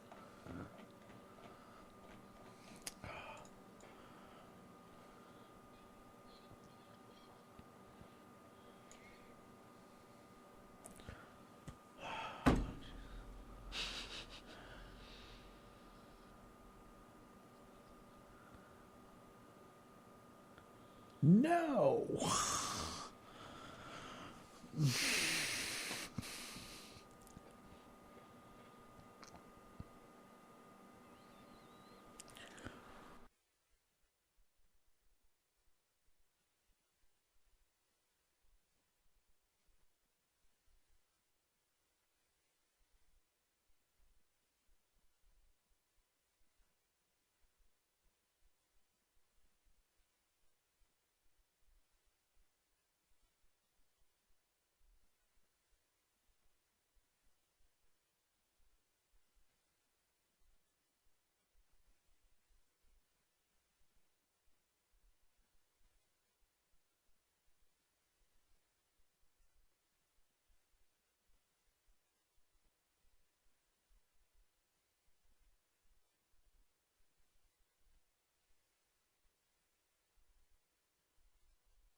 What is You never know. what is it about really. this part that you hate? I hate the money is useless. It's so useless. Oh yeah, the whole like we got cash. Yeah, I'm like we're getting back to the really heavy-handed Romero. Of course, she has to go social shopping, commentary. right? Oh yeah, ladies. I love how she's kind of not into it. Like, What is that store she is in? oh, that's all women love frilly things. No, but that store. This looks I like don't even know. the trashiest clothes. Derby store. I don't know. Poor Roger can barely reach the hats. I know this is supposed to be funny that he's looking at the price tags, but it just goes to show how ridiculous it is that they're even going after money in the first place.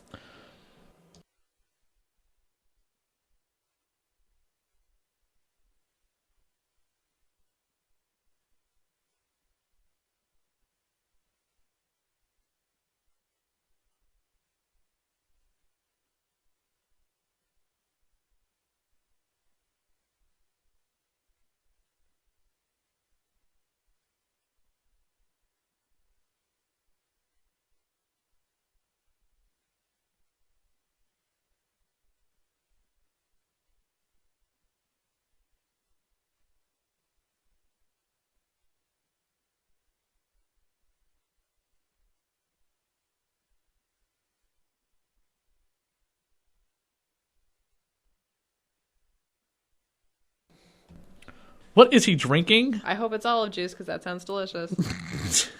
It looks like he was drinking the juice from a thing of pears, It might have been. like the syrup, Yeah. which probably never expires. Yeah. Oh, like this freaking fixing his hair. Again, like she's the stylist. Oh my god, really? Like This is entertaining? You can just go outside and shoot off the roof. Yeah. I mean, this doesn't waste bullets, but it just goes to show the levity they're giving to guns. Was that Star Trek? Well, I don't know what that was. It was some sort of spacey It thing. looked like Star Trek.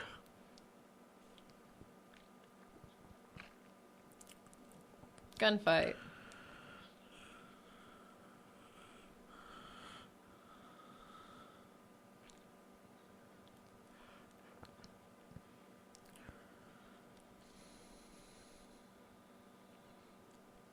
Lenny? Something. How many of those businesses in the mall when the movie came out are even still there today, or if any of them still exist at all? Like the Limited. I don't know if it would still be there. That's still around, isn't it? Maybe? I know the Limited 2 is. I don't think the Derby thing is. This is the big part. Yeah.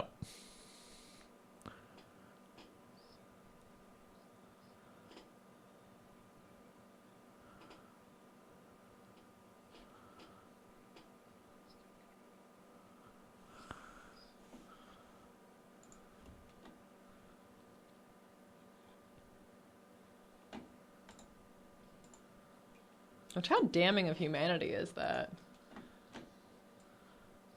Like, you guys have sinned enough.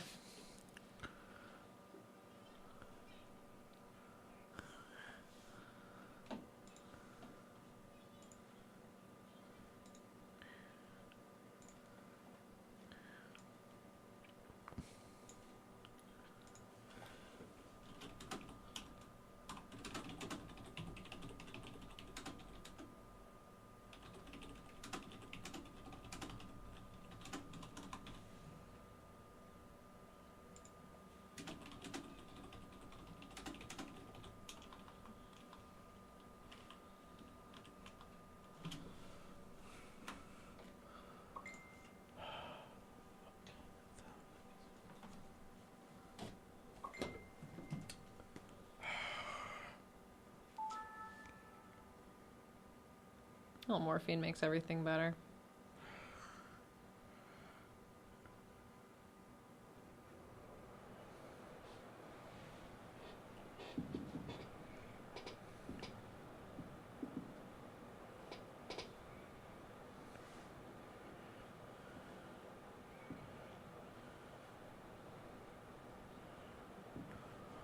Take care of me when I go. The double tap. Hopefully, yeah.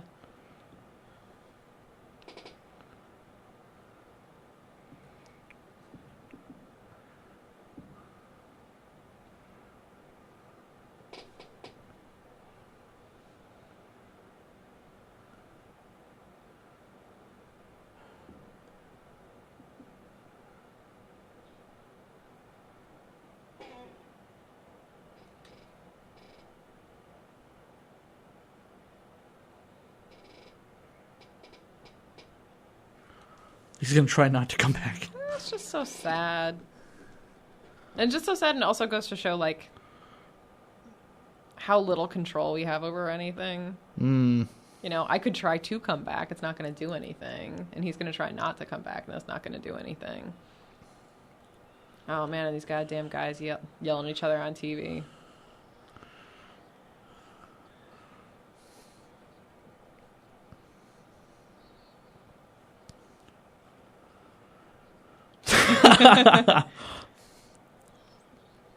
Really? You're an entire mall and there's not glass plates? Maybe they have nowhere to wash them. I don't know. I don't know what the running water situation is. It's just funny that she's using paper plates. I know it is. I'm like, back in the 70s, Because it doesn't matter if there's nowhere to wash them. You just throw them down the garbage chute, grab another pair of plates. Yeah. There's definitely a Sears in that mall. Oh, yeah. Oh, yeah. Nick Fury over here on the news.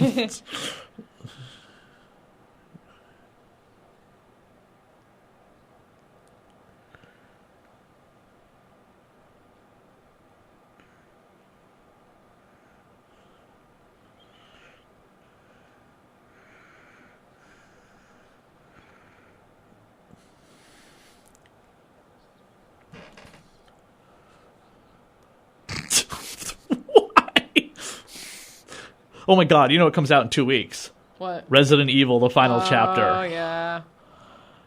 The same week as Resident Evil 7 Biohazard, the video game. Oh, good timing. Which is technically more like Resident Evil Chapter 14, you know, but it's in terms of like the other spin-off games that are tied into continuity of the main story arc. But yeah, Resident Evil 7 Biohazard comes out, comes out on Tuesday. The movie comes out on Friday. Oh, okay. Starring Mila Jovovich doing nothing repeating the same dialogue in the very beginning of every movie. Yeah. Hello, my name is Alice. I used to work for the Umbrella Corporation. There was an incident at the lab, and one by one, everyone died.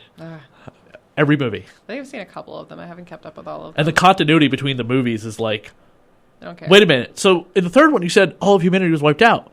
Then in the fourth one, there's like humanity everywhere, like living in destroyed cities. I saw the one with Ali Lauder. Is that the fourth one? Or? That's the third one, the fourth one, and the sixth one. Okay, I don't know which one I saw then. She skipped the fifth one.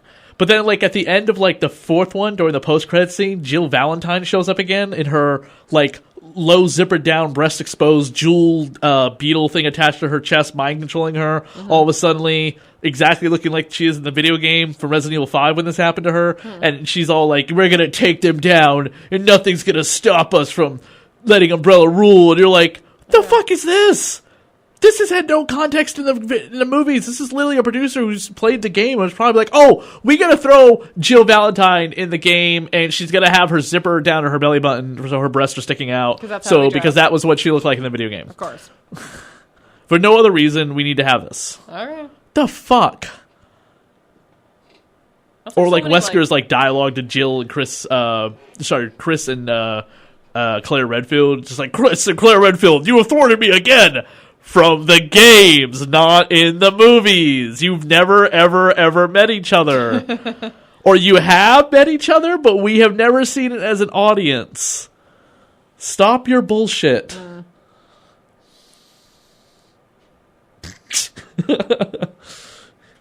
This is one for me, one for my homies. Yeah. This all just goes to show it's so useless. Like, everything they're doing is what? It's useless. Like, stealing from the bank, like, shooting... the mannequins are...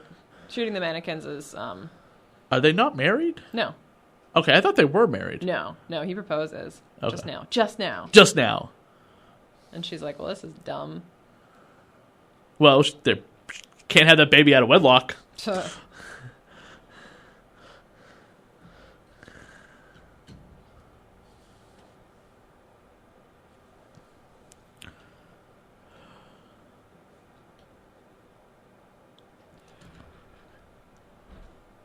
Can't even propose to a girl right. What's wrong with you?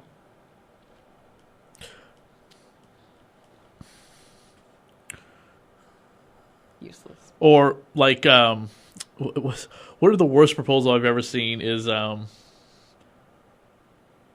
she is nude. She is nude, yeah. Bruce Wayne is trying to propose to his girlfriend in Batman: Mask of the Phantasm. Have you ever seen it? No. Seriously, one of the best Batman movies ever made. And he hands her the box and goes, "Oh, you'll figure it out." And she's like, "Oh my god, I thought I had to throw you a clue. I will, Bruce.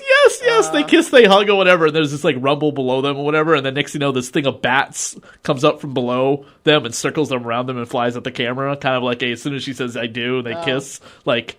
No, your destiny is not with her. And then it's followed up with him investigating the cave, coming back upstairs, and Alfred standing there, like, with the box and a note saying, "Too young, ran away with Dad to Europe, no time to be married. Don't try and call me." Is he playing tennis with himself? Yeah, why not? Well, sure. You just had a topless woman scene. You made a topless man buff scene. Exactly. It's just tit for tat. Get it? Ha ha ha. Tit for tat. Yeah. Boom. I like showing the degree of rotting. Yeah. It's kind of like modern episodes of The Walking Dead compared to the originally first episodes, where the zombies are definitely more mummy-like. Oh, yeah. Speaking of The Mummy, have you seen the trailer for The Mummy? No, I haven't seen it yet. Go watch it, and then tell me where the mummy was in the trailer. Because all I saw was a hot, sexy swamp witch from Suicide Squad. So this isn't like the mummy, like the Rock mummy? Not the Rock. Yeah, the Rock. Well, Arnold Vosloo, but yeah, he shows up in the second one, yeah.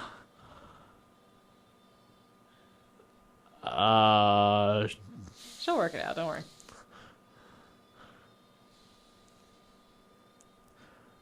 She looks like that black and white golden age of Hollywood film star. Which one? She wore man's clothing but still have the makeup on. Oh. You know what I'm talking about. Yeah, he's German? My expertise is horror. I just happen to remember what she looked like. But she had that type of like, she would put like regular makeup on, but she would wear men's clothes. Yeah, Marlena Dietrich. Yes. Yeah. Yeah, that's what she looked like. Yeah, yeah.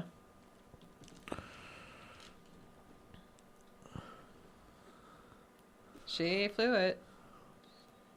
You got it. You can cook and clean and shoot and fly. Yep. And give birth to babies. Yep. Oh, here they are. This is how they spot them. There's Tom Savini. Yep.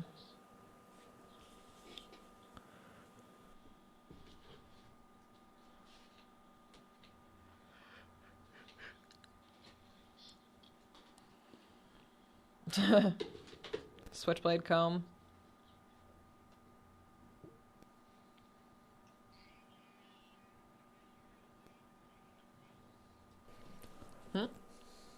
Did you see Just Desserts, the Creep Show documentary? Mm-mm. Really good. Cool. You can pick it up from synapsefilms.com. Oh, okay. And they showed Creep Show at the Coolidge Corner Horror Movie Marathon this year. The first Creep Show action figure just came out. It's the daddy holding the decapitated head birthday cake figure. Yeah, awesome. It's the very first Creep Show action figure.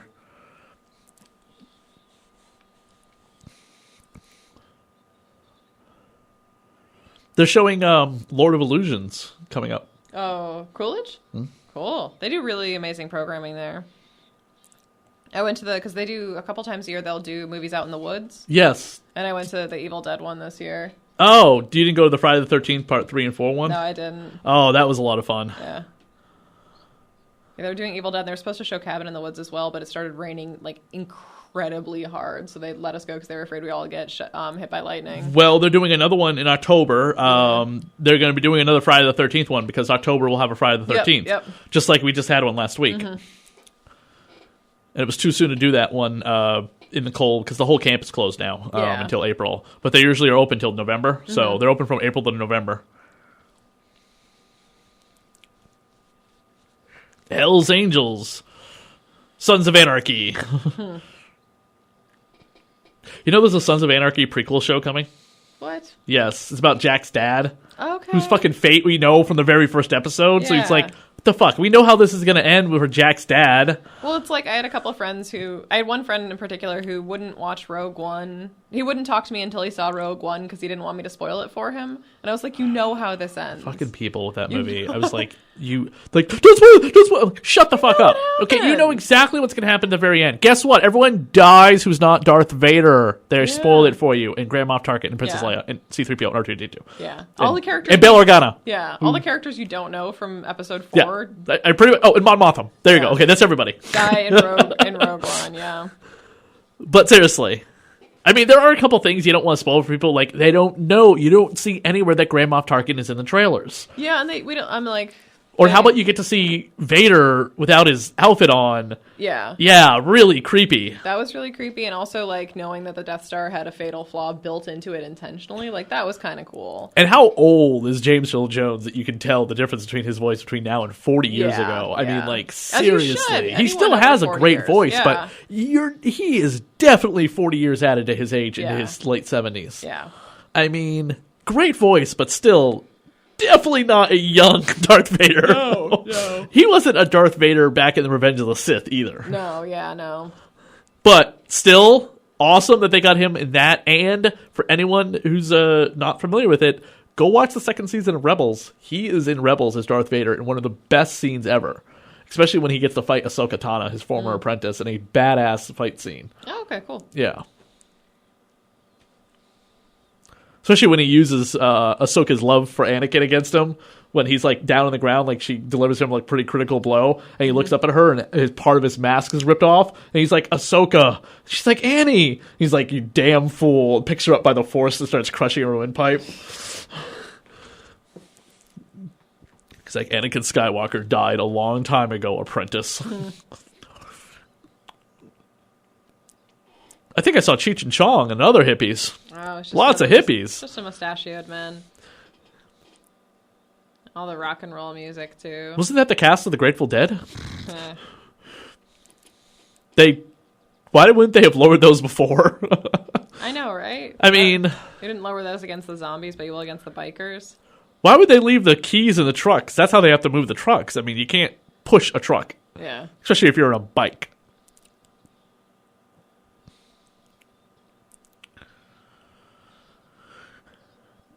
Savini's hair. That guy looks like a prospector. When I met him at Rock and Shock, God, like 8 years ago, he was more interested in talking to John Landis than his own fans. Oh, I can see that. Because then I got to meet John Landis. Yeah.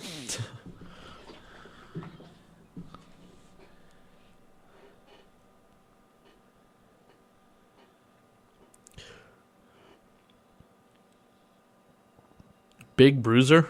Look at that sombrero. He's a bad hombre. But just look how easy it was for all of them to get in.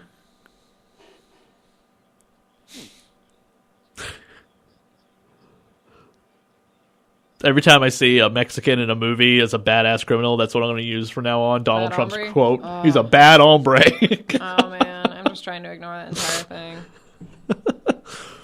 Did you see Saturday Night Live last night? Oh my god, I heard it was like the best thing ever. It was basically Trump's inauguration speech as Alec Baldwin. Oh man.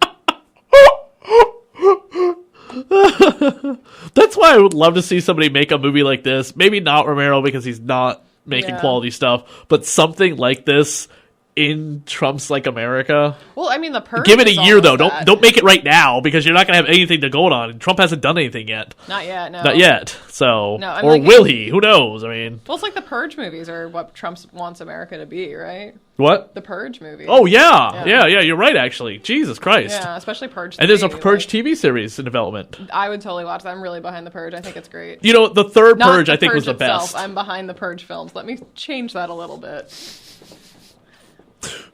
The third Purge movie I think is It's the best. It's amazing. I love all of them for what they do, and I think they Who was that? Elizabeth Mitchell. That she plays the president. She plays the senator. candidate. Yeah, the running. Yeah, I know she's great. And Frank Grillo. Oh, I love Frank Grillo. He's great in the second and the third one. The third one, he's a little bit more controlled because he has to be her bodyguard. But then when the kid gloves are off, he's back into that same character he was in part 2. Yeah. And she needs that. You know what I mean? Yeah. She doesn't want him to be that way, but she needs him to be the vigilante. Yeah. It's Purge night too, lady. Get over it. Oh, also, the bling bling girls. Oh, I love them so much. When she gets shot or whatever in the ear. Yeah, I love them so much. I come back from my candy bar, motherfucker.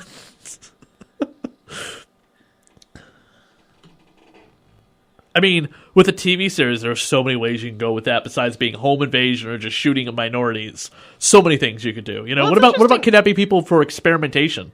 Yeah, no, there's a million things you could do with that, but it's going to be interesting to see because I don't want to watch a TV show that every single night is The Purge. Like, I want to spend more time leading up to it and more time. Maybe it should be like 24. Like, yeah, it could be like that, but also like dealing with the repercussions of the world. Like, we've seen 3 different Purge nights from really different perspectives. Yeah.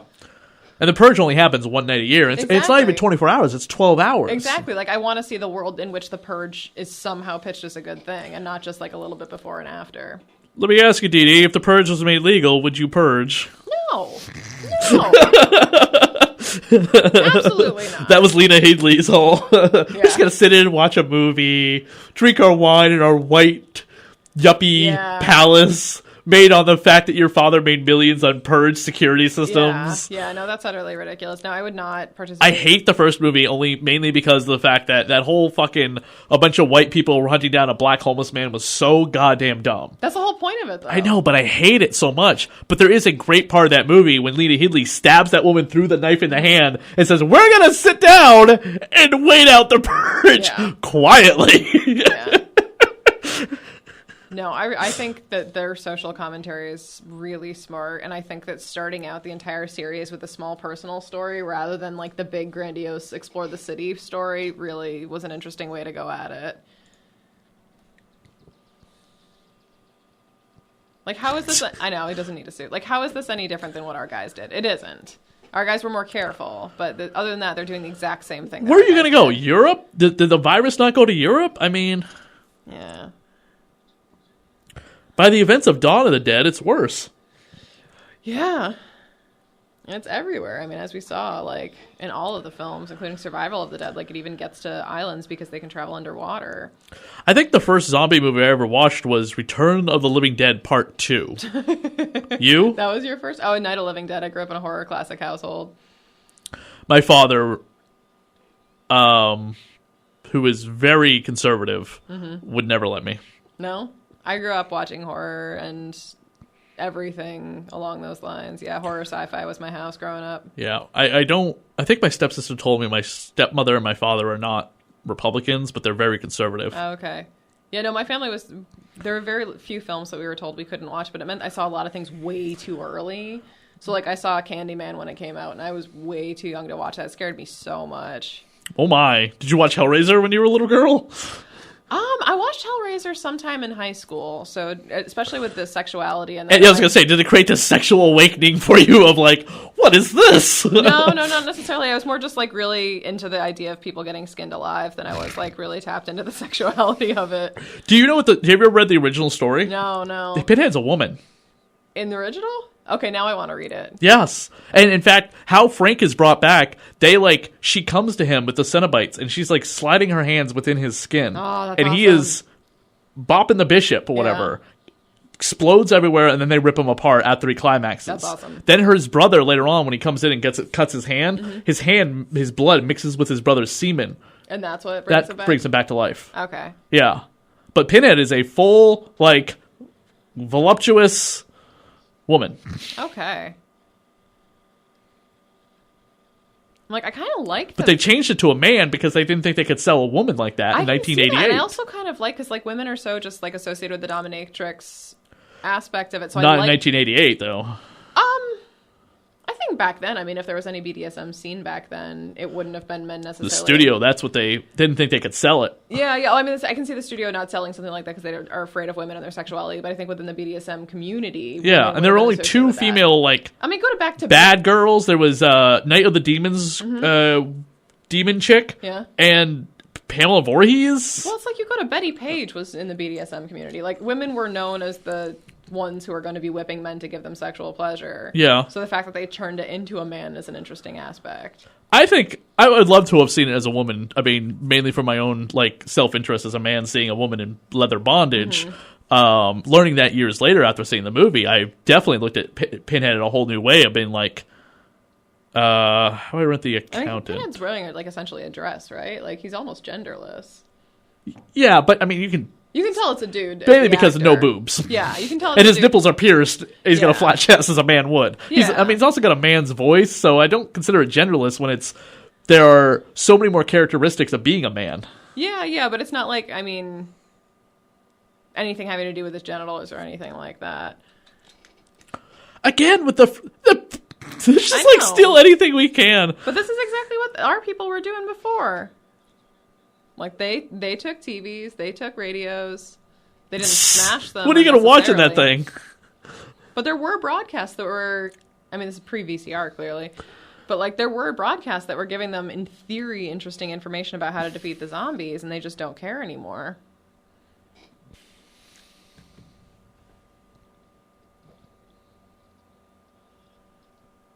But I think part of this really exists to, like, turn a mirror back onto our crew of four and just be like, how do you think you're better?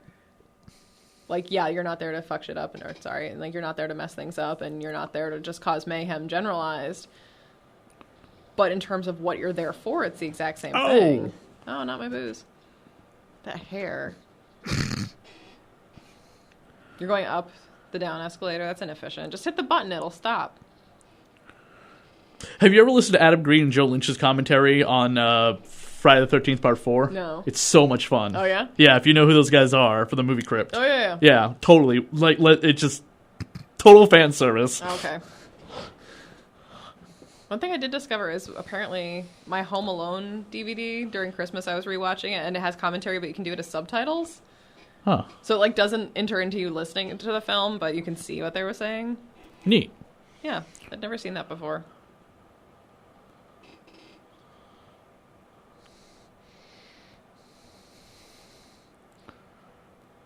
He's got a sword.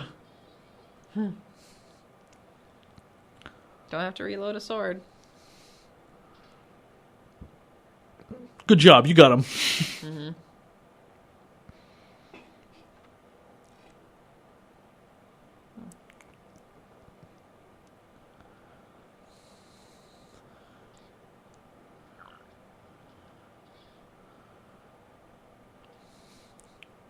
Now, this was something that was seriously missing from the remake. It was the whole biker gang. And it's just them escaping and trying to figure out how to escape through the hordes of zombies. Yeah, yeah. Which is why a lot of people hated the remake, is because they left out major key scenes. Well, they also, like clearing out the mall and the biker gang are two things that they decided not to put into the remake, so it wasn't a shot-for-shot remake. Well, there's so many more people in the mall, too. Like, people, not zombies, but, like... Yeah, you think the remake have a bigger budget to pay these actors, too. Yeah, there's so many more survivors that are... There's so much more... Oh! There's that paint. Yeah, but the internal conflict within the mall and the people who are trying to survive in there is so much more. I mean, these four, for the most part, get along pretty well. Yeah.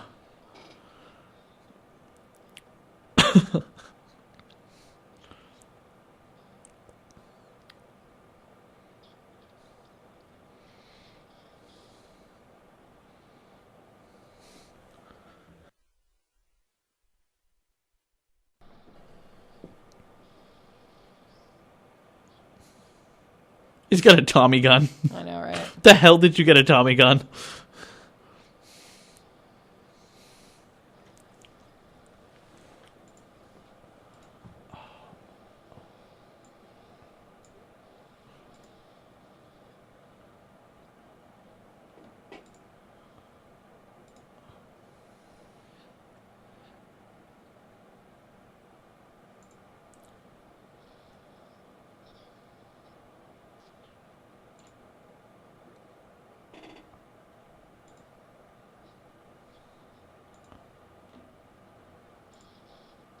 Not gonna work, dude. Maybe this Tommy gun won't save him from the Horde. Have you seen the movie The Horde? No. It's a French zombie outbreak / infection film. It's amazing. Okay, by the way, so the walkie-talkie right here, earlier off of a commentary, we were talking about Split. Mm-hmm. Did you in Split? Were you able to figure out before they revealed it the walkie-talkie was connected to what it was connected to? Oh, it's him upstairs, right? Or is it the zoo? Yeah. But did you figure that out when they revealed it? And she was trying to like, oh, buddy, come on, stop playing around with this thing. Who is this? Oh yeah. Yeah. I guess that was supposed to be our like hit that there's a grandiose world that she's hiding underneath. Oh, okay. I'm like they hinted a couple times like, oh, you have to go to work, and like when his psychologist shows up and they're like, oh, it's not open, like you knew it was a thing. Yeah, the zombie that just took a bite out of that guy's neck earlier, it looked like chicken. Yeah. I heard we taste like chicken. Now I know in Day I don't know. And I know in Day of the Dead they used actual entrails that did not go well for the cast and crew. I haven't heard anything about whether or not they're real or if Savini made them here. It's not very bloody for entrails. That is. Oh, Flyboy. Oh.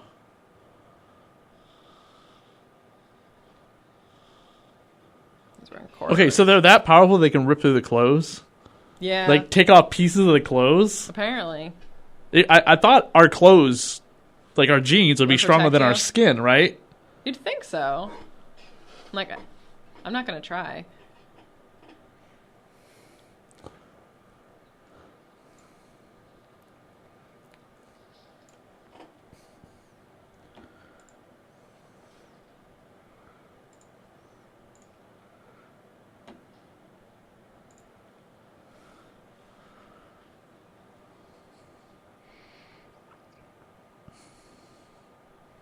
You're dead.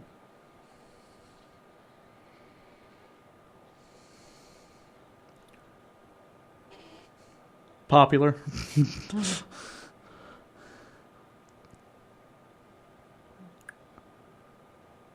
Like, and he's bleeding so much he's gonna die so quickly, unlike Roger.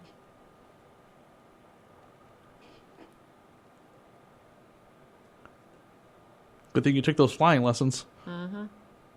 Yep. Nope.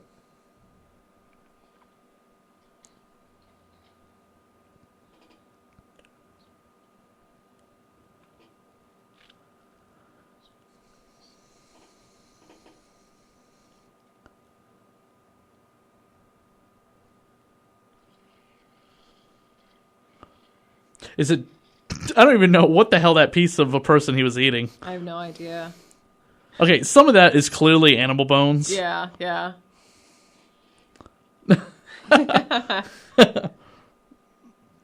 Like fighting over the single arm, like.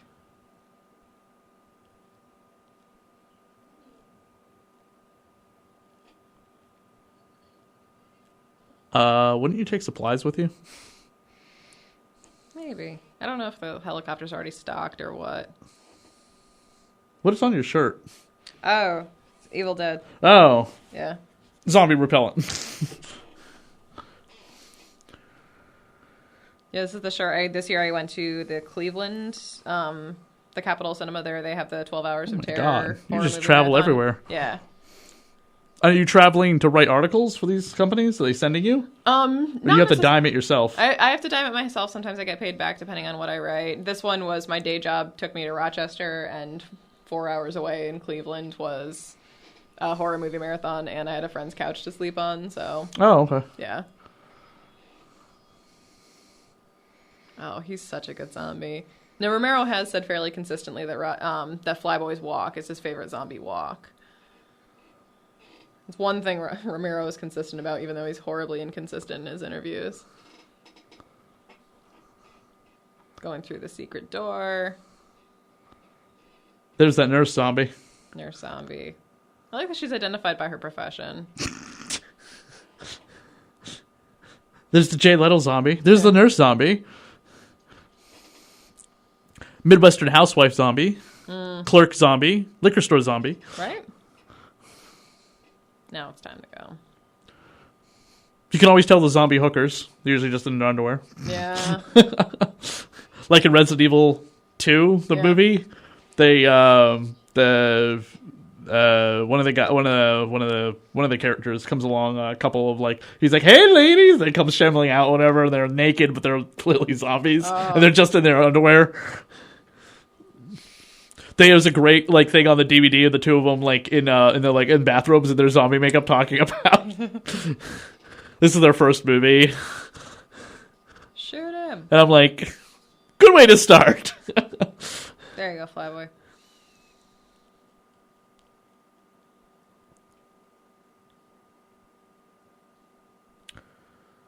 Doesn't matter. There's a lot of blood. Oh. See, they have some supplies. Yeah, but not It's enough not that we're in the mall. No, I hope that they would have kept the helicopter completely filled. Well, you can only fill it so much. Yeah, as filled as a helicopter could Yeah, be. because a helicopter is supposed to be able to take two 200-pound passengers. Yeah. Well, this took all 4 of them there. Oh, that's right. So okay, you're right. Yeah. And it was a news helicopter, so maybe it could handle all the camera equipment too. I have no idea. I'm just posturing. That's fine. The nurse zombie again. Nurse zombie.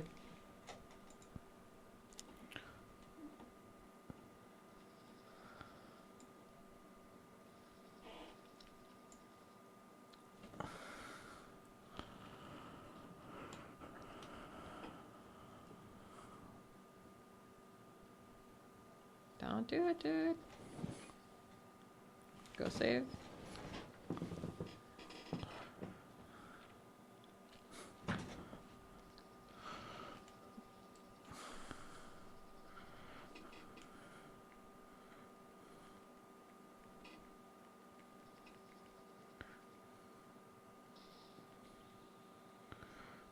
Do you know who Stephen Shea is?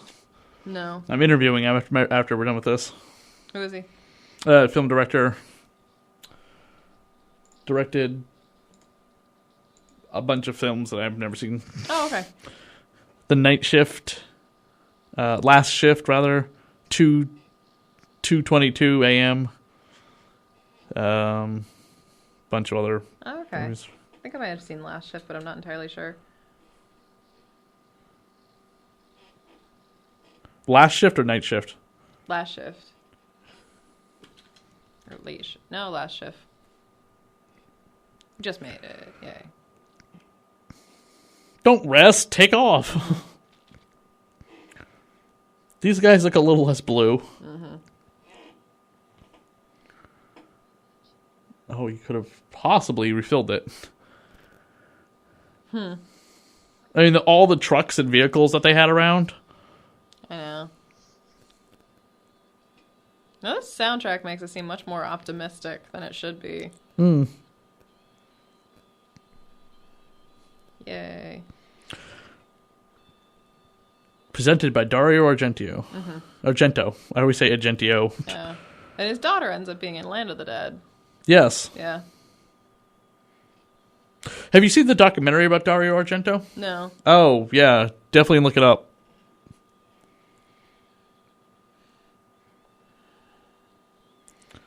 No, I'm sorry. I'm sorry. I always get my Italian directors mixed up. Lucio Fulci. There's a documentary about him, not Dario Argento. Okay. Who is the director of Cannibal Holocaust? Oh, that guy. I do not know. I've met him. You've met him? Yes. Because he's in Hostel as well. Yes. Yeah. He's got a cameo in Hostel. Those modern directors, like of the early 2000s, like Rob Zombie and Eli Roth, fill their movies with these type of people, like Ken Foree. Yeah. Look at Barbara Crampton. Oh, I mean, she's kind of made this like resurgence comeback in like bit parts, like You're Next. Oh yeah, that's not even a bit part. I mean, if you come down to I mean, she's not a big role in it. She's the mom. She goes to bed and she gets killed. Yeah. But still, in terms of the actual family in there aren't a ton of people. But in We Are Still Here, she's one of the two main leads in that. I of course, I mean, her most famous thing is, of course, like in Reanimator, where she's like, you know, that the head scene, and then of course in From Beyond, you know, she goes from scientist to dominatrix, and well, there was Dawn of the Dead as the new episode of Film Dungeon Commentary. We kind of went all over the place with this commentary.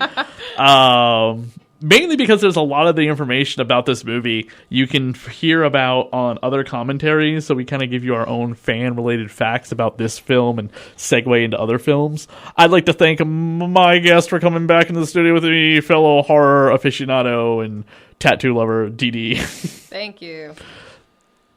Everyone, check out the rest of the Film Dungeon commentaries that we have online. Thank you for tuning in, and we'll be back in the next month or two with Blade Trinity. That should be fun. And eventually, Disney's The Black Hole. We'll eventually be redoing Roger Corman's Fantastic Four. And we'll see what comes. Oh, I'm going to do a commentary for Only Lovers Left Alive, because there's no commentary actually on that Blu-ray. There isn't? No. Jim Jarmusch is a man of few words. Yeah, definitely a great movie too. Make all sorts of like Loki references, and then a whole lot of and Ancient One references, because Tilda Swinton's Doctor Strange, which is funny because, you know, Thor and Loki needs Doctor Strange's help. There you go. And Loki is with the Ancient One. Okay, I'm going to the whole topic. Good night, everyone.